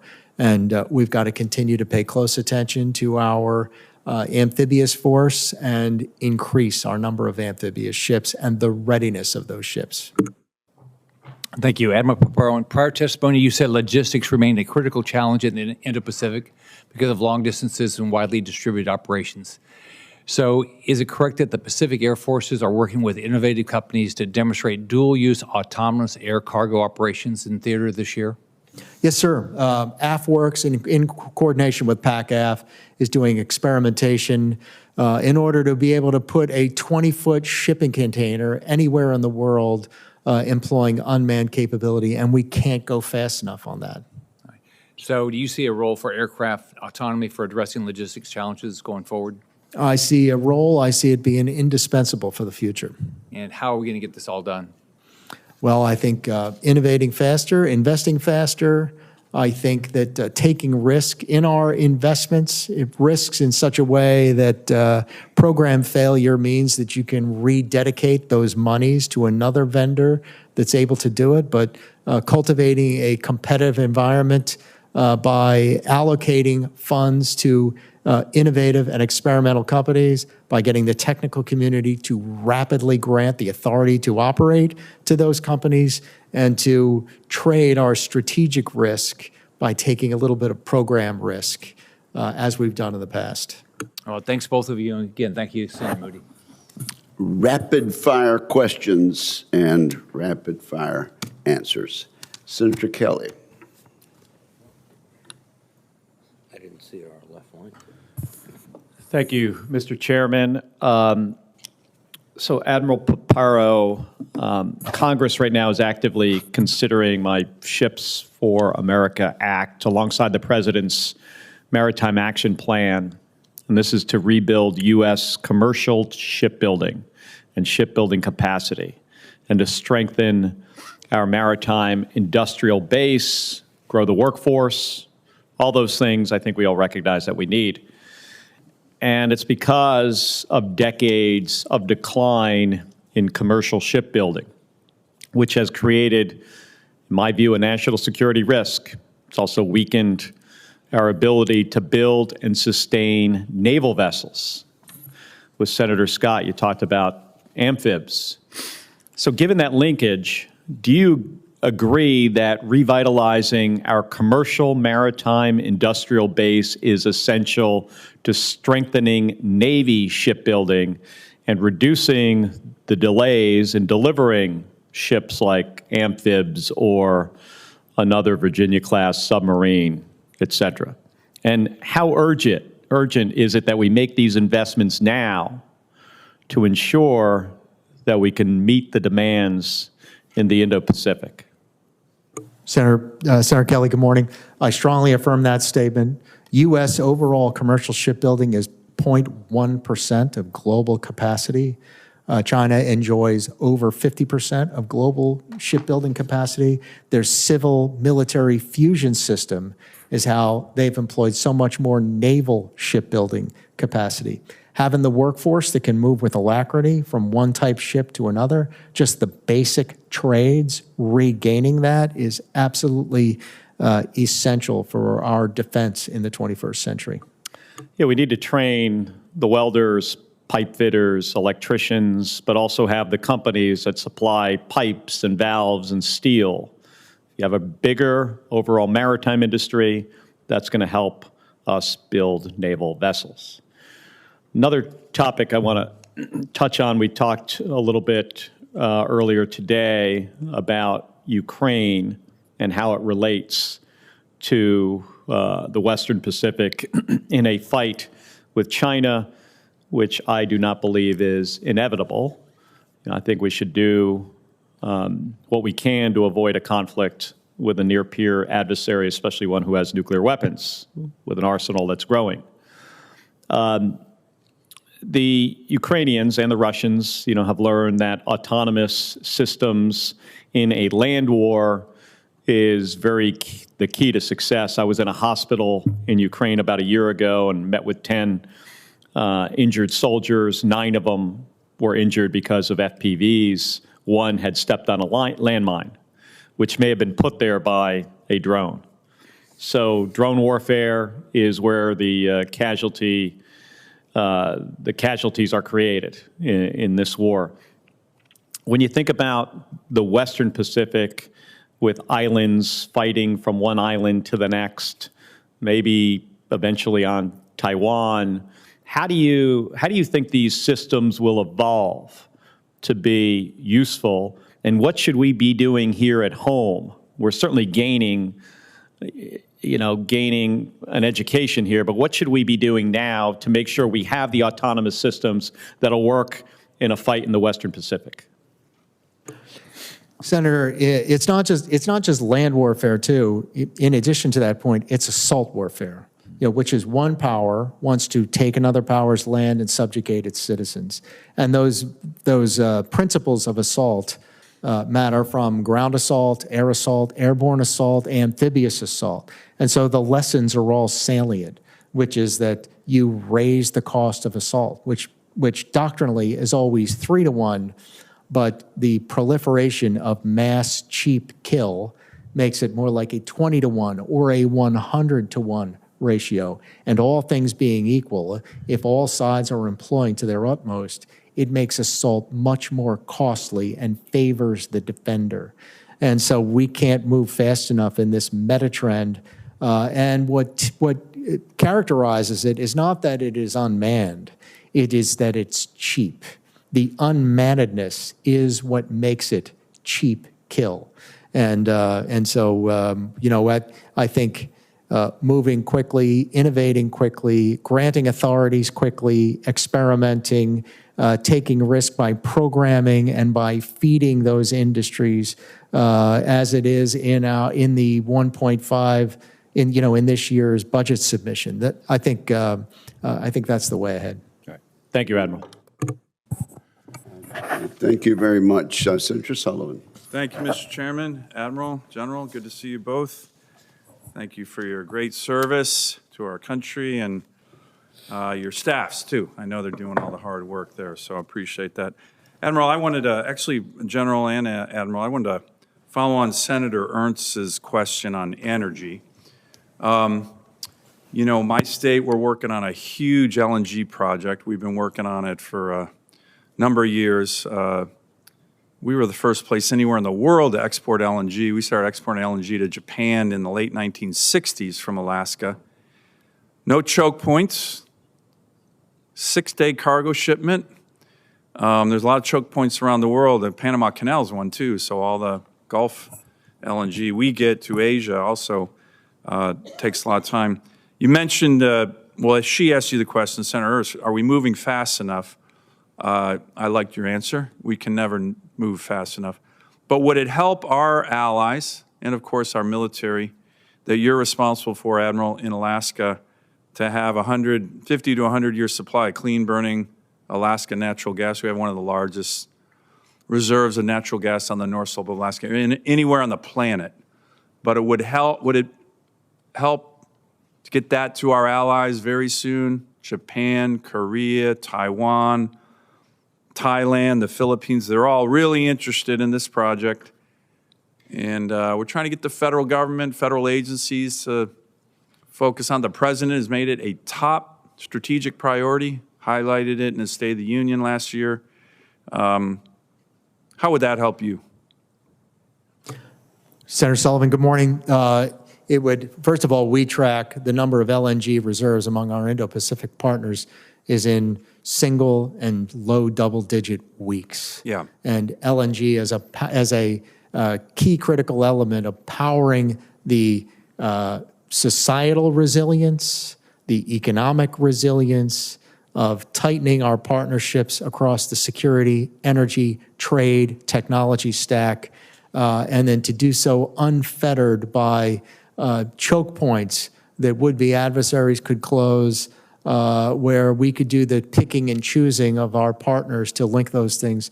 All those would be greatly enhancing for security in the Indo-Pacific. So this project would literally be like a virtual pipeline to Japan and Korea. You couldn't touch it. And it would power economies. It would power economies of the 21st century tigers, such as Vietnam, Philippines, Indonesia, Malaysia. It'd be a game changer. I had one of my colleagues talk about this being the private sector American energy counter to the China Belt and Road Initiative. Would you agree with that assessment? I would, yes, sir. So you're a strong supporter of the Alaska LNG project, I take it. Very strong supporter, and of maintaining the sea lines of communication in the North Pacific, Great. including dominance. Good. I'm hoping the White House, well, they're great on this too. The Department of Energy, everybody seeing this is really important. Let me turn to progress on basing. We've talked about before, Admiral. Do you think we're over-concentrated on Guam? I think the MILCON that we're looking at is about $50 billion over the next 4 to 5 years. As you know, we were able to get, your help was great. The reopening of the ADAC naval base out on the Aleutian Island chain, which just for people who aren't familiar with that, it's 1,100 miles west of Hawaii. How important is ADAC to this idea of being over-concentrated in a place like Guam, and do we need to distribute our forces more? I don't think we're over-concentrated on Guam. I think it's important we don't gold plate the solution. I think it's an imperative to defend it, but I don't think that it is the single point of power projection. I think that there are, I see in the behavior of our would-be adversaries, particularly together, direct threats on Alaska as a key economic center of gravity for the United States of America, as a key point that they'd like to attack. I see I see it as a different firing vector. And so over-concentrated, no, I think we're under-concentrated on other areas. But how does ADAC, reopening that, help with regard to distributing our forces and having that capacity, which we're now starting to build up because of the Working Families Tax Cuts Act last year? Guam is a closer firing position than Hawaii, San Diego, almost every point in the Pacific. You mean ADAC? Not Guam, ADAC. Yeah. The geography of it on the Great Circle route, if you look on a non-Mercator map, it looks like it's way far away. But geographically, it's on par with Guam and other firing positions. It's another vector of projection of American power, and it's also another vector that our would-be adversaries would like to strike. Thank you. Thank you, Mr. Chairman. Sorry for the misspeak. No, that's okay. And thank you for the clarification. Senator Peters. Thank you, Mr. Chairman. Gentlemen, thank you for being here, and thank you for your service to our country. Admiral Paparo, you have often spoken about the importance of allies and partners, and have highlighted the critical role they play in supporting Indo-PACOM. These allies and partners become even more important with Indo-PACOM resources being shifted to the Middle East for the ongoing war in Iran.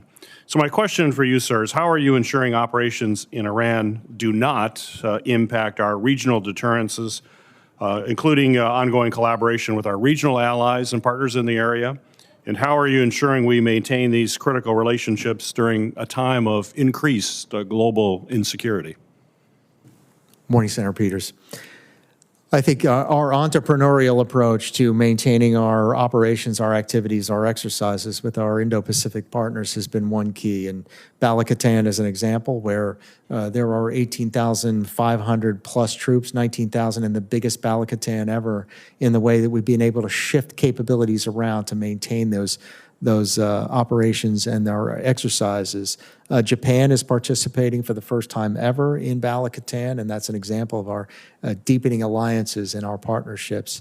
Our Indo-Pacific allies are stepping up from a presence standpoint in the dynamic demonstration of combat power, and then we continue to maintain, a deep reserve of ready combat forces, including forces on Japan and forces in San Diego, forces, in fact, all across the western United States. I'm not saying that that there's not been, some Indo-PACOM forces that have gone, and that it's nothing at all. But we have been able to account for those forces that are in CENTCOM, and there's no substitute for the combat experience those forces in CENTCOM are conducting. That's a advantage our would-be adversaries do not have. Right. Well, thank you. General Brunson, following the war with Iran, the DoD has withdrawn THAAD missile defense systems from the Korean Peninsula and has repositioned them to the Middle East. This move was opposed by the Korean government, in part because they believe that it basically weakened deterrence against North Korea. So my question for you, sir, is how do you assess the impact of moving these systems out of the Korean Peninsula and the resulting impact on your deterrence strategy against North Korea? Senator, thanks for the question. We've not moved any THAAD systems. So THAAD still remains on the peninsula currently. We are sending munitions forward, and those are sitting right now waiting to move. Okay. So there were previous moves where radars were taken forward. This was in advance of Midnight Hammer. Some of those things have not come back yet, but the THAAD systems themselves, sir, remain on peninsula. And you expect them to remain there? Sir? And you expect them to remain there? Yes, Senator, we do. We moved them around. I think that's what got into the information space. Yeah, I was dynamically moving those around so that I could then sequence them into Osan Air Base to prepare them to move the munitions, and that caused a big kerfluffle on the peninsula. Well, good. So then you clarified it for everybody here today. Yes, sir. Good. Thank you.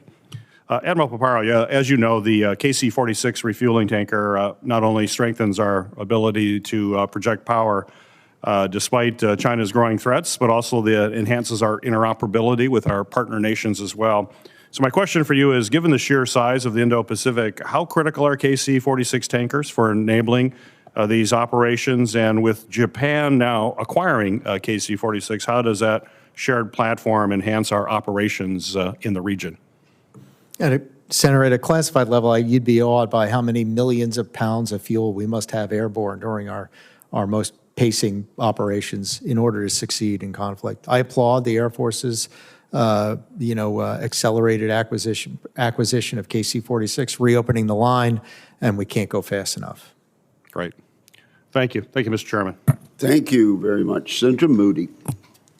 Thank you, Mr. Chairman, and Admiral General, thank you for being here today and for having so much energy to get through all of this in one morning. I guess that's no unique thing in the military.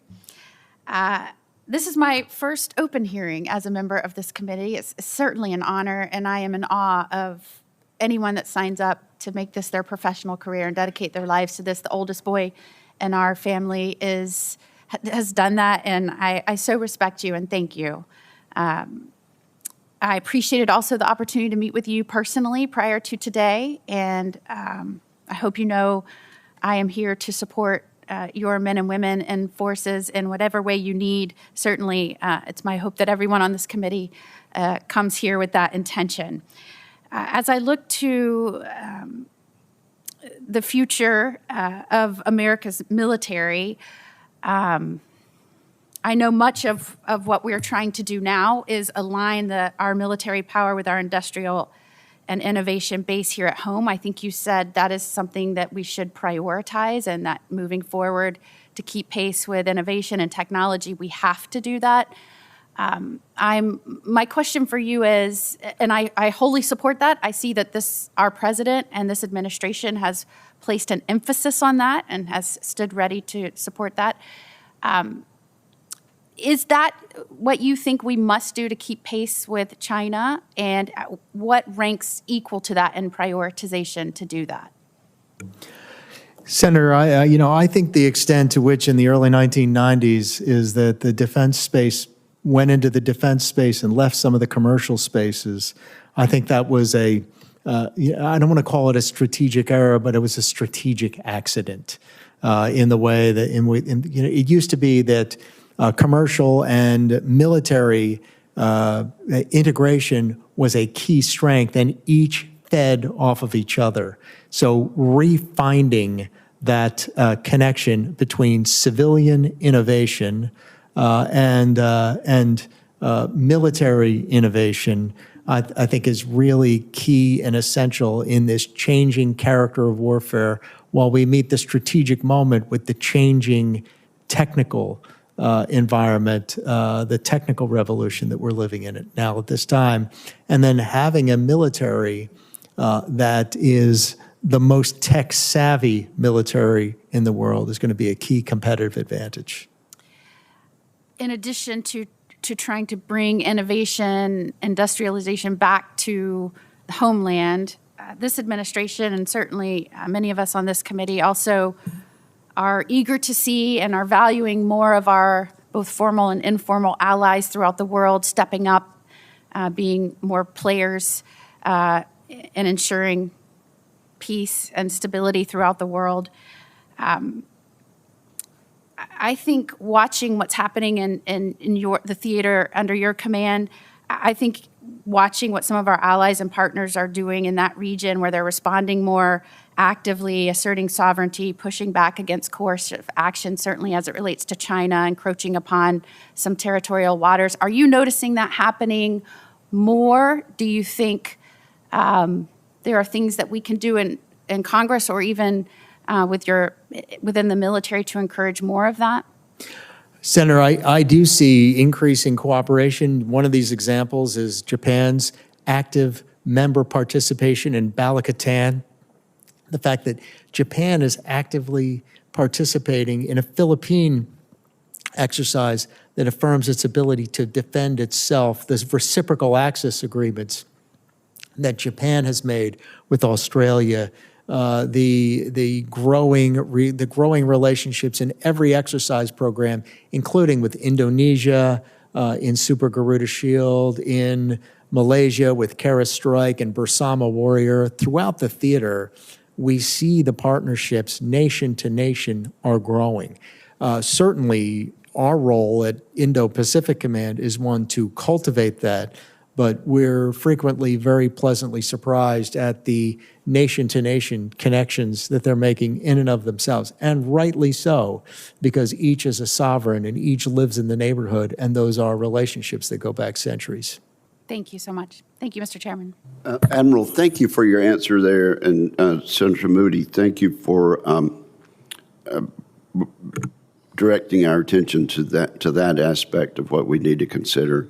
Let me also just observe, welcome to the committee, and let me observe that looking down the dais at Senator Slotkin and looking down the dais at you, Senator Moody, it seems to me that only a month or two ago I was down there at the end of that dais, and here I am in this capacity.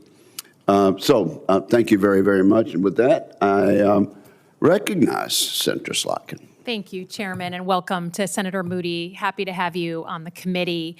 Admiral Paparo, thank you for everything you do. You're one of our country's greatest experts on Asia and on China.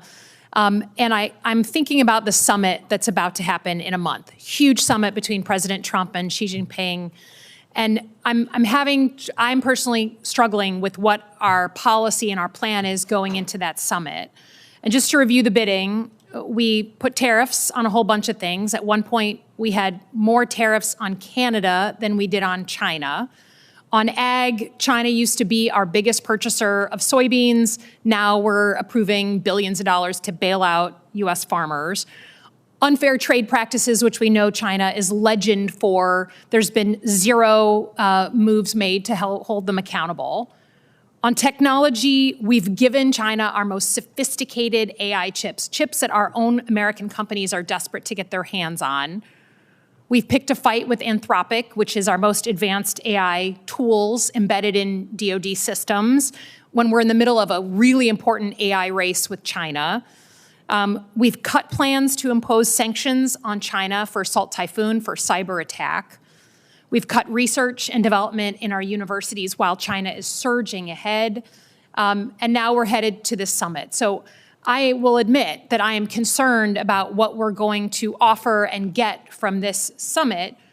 And in particular, I'm from Michigan, so we're watching, the president came to Detroit in January and said out loud in Detroit that, it might be time to allow Chinese vehicles to be sold in the United States. A bit of an earthquake in my state. So I've asked General Austin this years ago because I am really concerned for the national security implications of having Chinese vehicles with all the data and all the surveillance and all the cameras and all the 3D mapping, all that stuff sent back to Beijing. So I'd just like to ask you from a security perspective, would you want an adversarial nation to have high-fidelity 3D maps of every military base and installation in the United States? No, Senator, we should do everything in our power to prevent that. Would you want your adversary, I'm just thinking about war planning from being at the Pentagon, you know, the data we like to have on an adversary when we do war planning. Would you want an adversary to have maps, 3D high-fidelity maps of every power plant, port, highway, and bridge in America? No, Senator, I'm sure they're working towards that. Would you want an adversary be able to hack cars in the United States and remotely pilot them from Beijing? No, Senator. Would you want an adversary to be able to conduct cyber espionage through any phone, any Bluetooth device into a vehicle in the United States? Neither a vehicle nor anything else. You get my point. I mean, Okay. I know this isn't your area, you know, of expertise, but I will say from a national security perspective, let alone an economic security perspective, we are watching the potential deals that this president is going to make in that summit with deep concern. And it is not missed anyone's notice that some of the biggest investors in the Chinese firms are, big American investors, Berkshire Hathaway, big whatever. And so we are very concerned that in the hustle and bustle to make deals, we are going to give away the farm. We're going to give away security issues here in the United States. So I just wanted to get one of our nation's experts on record on the national security implications. I think it's like a driving surveillance package. I think they are chomping at the bit to get access to the United States of America and map every corner of this country and have geolocation on every leader in this country.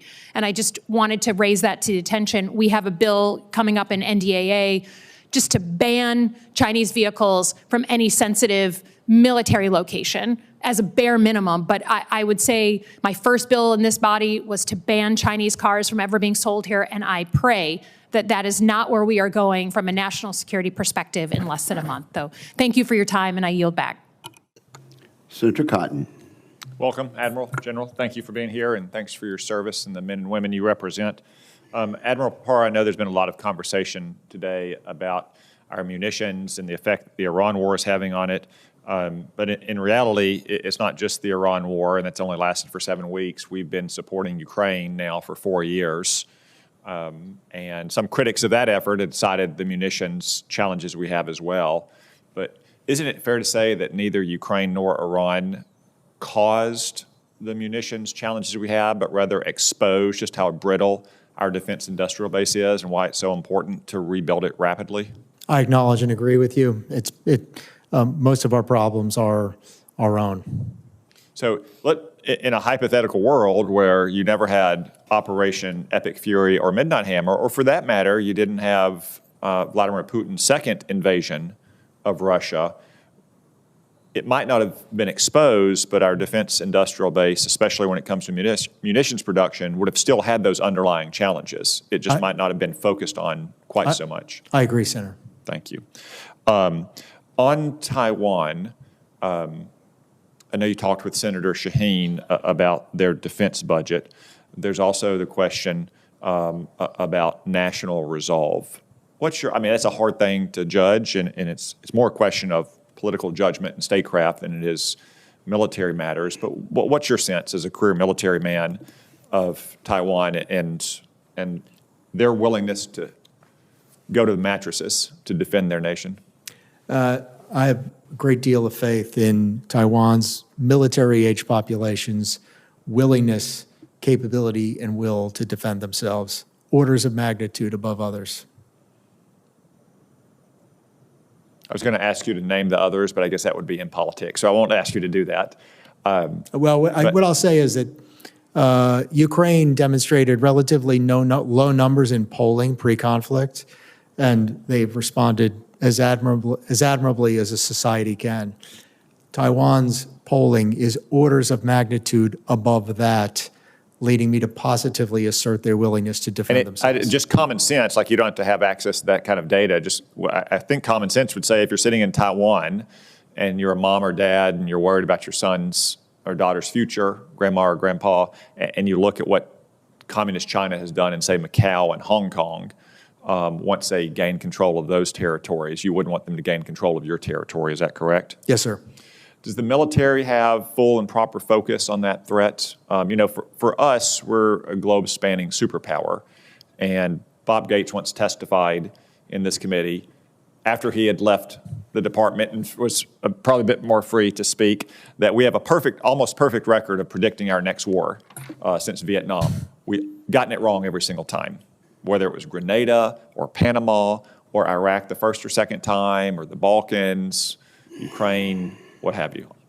That's why our military plans for so many different contingencies, why we have guys up in Arctic Warfare School or in Jungle Warfare School or in Desert Warfare School. Obviously, if you're Taiwan's military, from the time you raise your hand to enlist as a private to the time you're the chief of defense, there is one and only one military contingency that you should be thinking about and planning for. Does their military have that kind of single-minded focus in your assessment?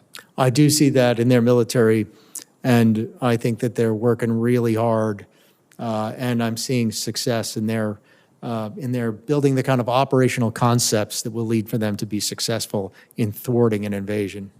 Okay. I know, again, you talked to Senator Shaheen about the defense budget. The leader of the opposition recently took a trip to communist China, a pretty chummy trip, if you ask me.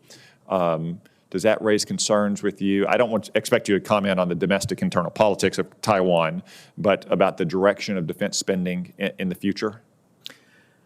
I think the proof will be in the pudding. The passage of the special defense budget will tell us how committed they are. Okay. All right. Thank you, gentlemen. Thank you, Senator. Thank you very much. Senator Cotton. Senator Rosen. Thank you, Chairman Wicker, Ranking Member Reed, for holding this hearing. Of course, General, Admiral, good to see you both. And we just recently hosted us in your beautiful office, and thank you. Thank you for that, and thank you both for your service to the country. I know we're focused a lot on China, and I just want to focus a little bit for a second on their cyber threats.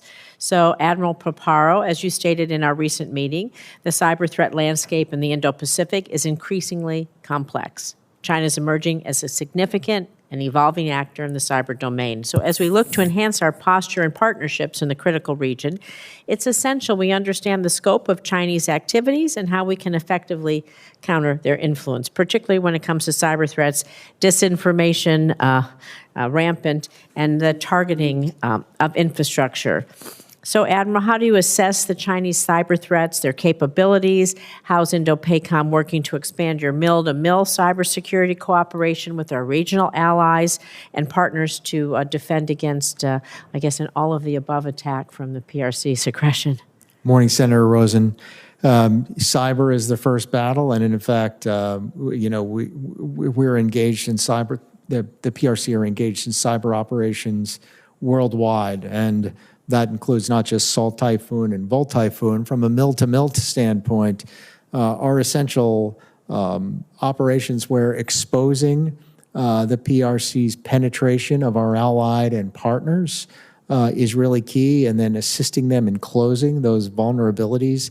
And it's very important for the allied force moving forward that we're operating under the conditions of operational security, and cyber is the biggest vulnerability on that. Could you expand on their cyber-enabled disinformation that they use to sway the regional allies and shape the South China Sea narrative? United Front is absolutely unfettered. And in the United States of America, the government is constrained to the truth and the press is free. In the PRC, the press is constrained and the government is free to lie, and they spread lies about the United States, about our allies and partners and their political enemies worldwide.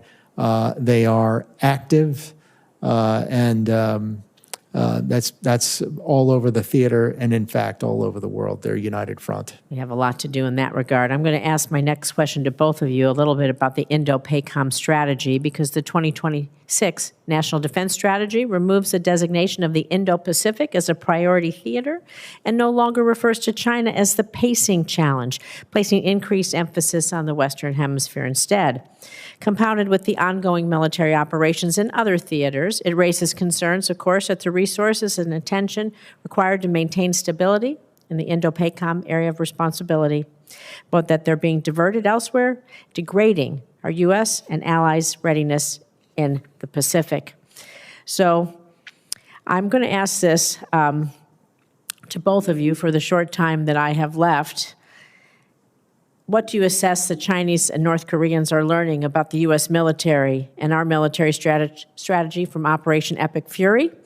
And what challenges does that face for us as we think about the NDAA and what we have to maybe readjust for?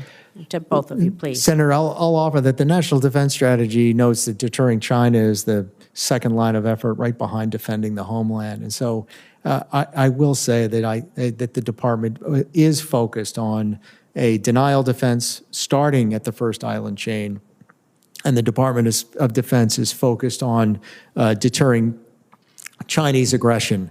So I'll say that. And in our alliances and partnerships, these alliances and partnerships continue on a growth trajectory really across the Indo-Pacific, including North American and our Canadian partners. Our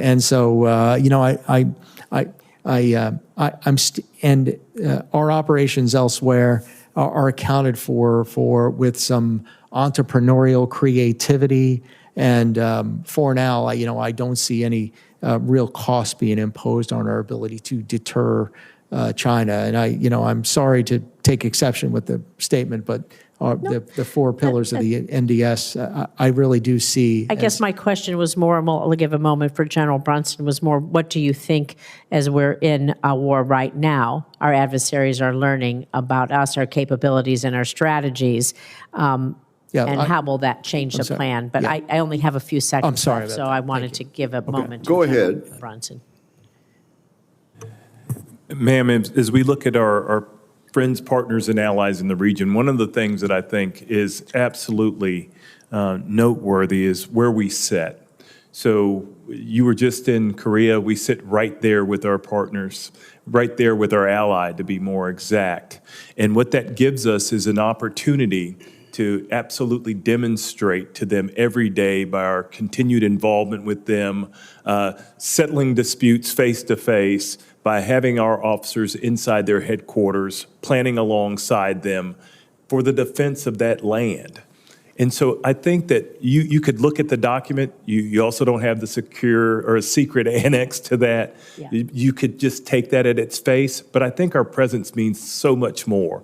If you look at the triangle of mutual defense treaties in and around the Pacific and Japan, Korea, and the Philippines, we're there. And I think that speaks abundantly and makes abundantly clear what it means to us to be allied alongside folk in the region. And we're a buttress, we're a hedge, a true hedge against the coercion that's there, because we're paying into the things that are going on in the region.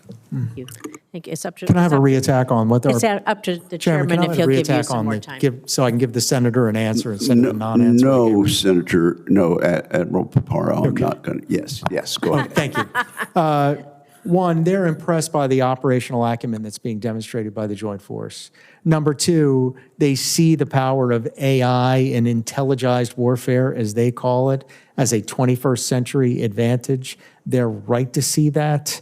And then I think they see the power of unmanned technology as an imposer of costs, and we see the same thing. And I'm really sorry for giving you a non-answer when you asked. Oh, no, that's fine. We're just thinking about what we have to plan for in this NDAA and just want to be focused on some lessons we might be learning now. Thank you. Thank you, Mr. Chairman. Senator Rosen, I think you'll agree that actually the answers from both of these witnesses have been very open and candid. And we appreciate that. I do agree. Thank you. Senator Banks. Thank you, Mr. Chairman. Admiral, let's pick up on what you just said, pick up from there. Can you be more specific and talk about how the PLA is using artificial intelligence to enhance its military capability?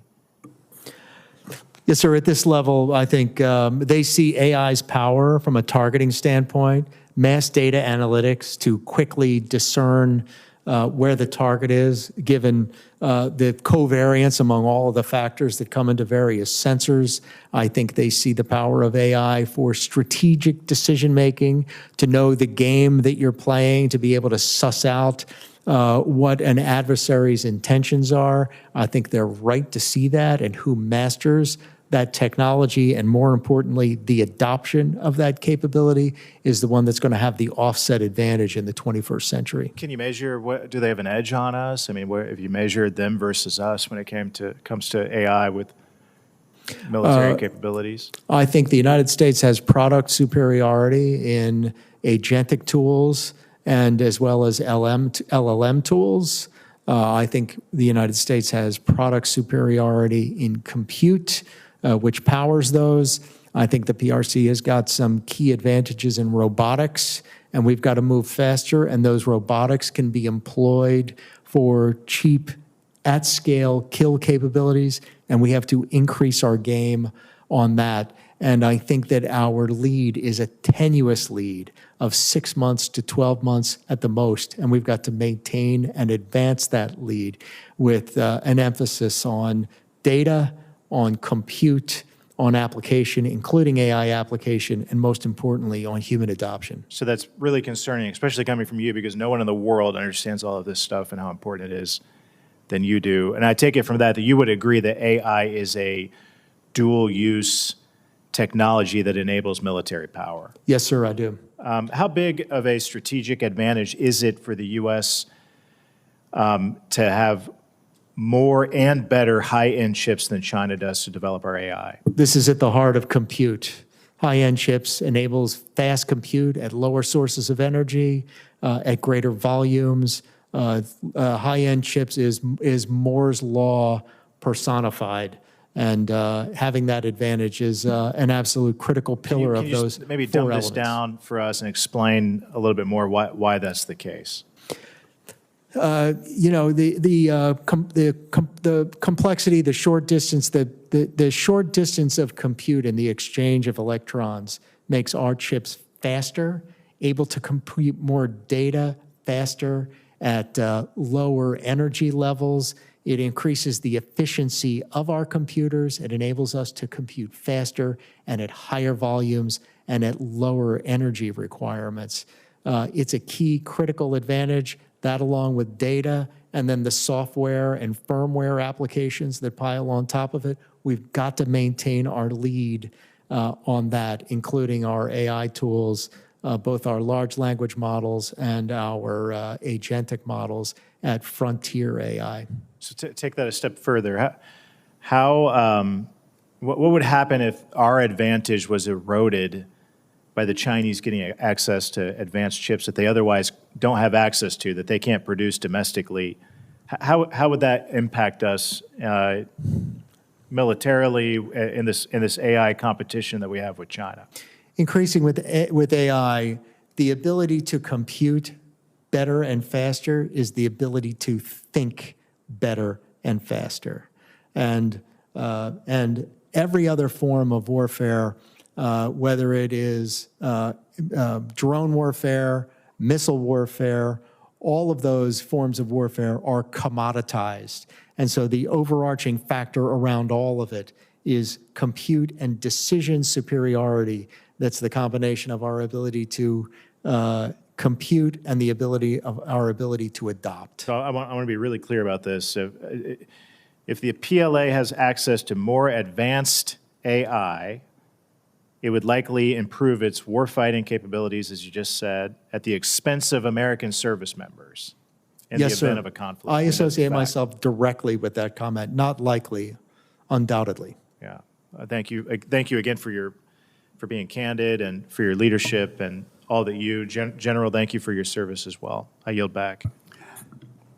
And thank you, Senator Banks, for that line of questioning. I want to thank both of our witnesses, and also I want to thank the team of servicemen and civilian leadership seated behind you for their service to our country. This has been a very good hearing.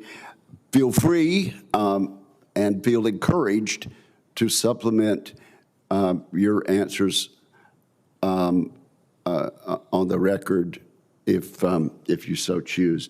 And I think we will ask for questions for the record to be due within 2 business days of the conclusion of this hearing, which occurs right now. We are adjourned. Thanks, sir.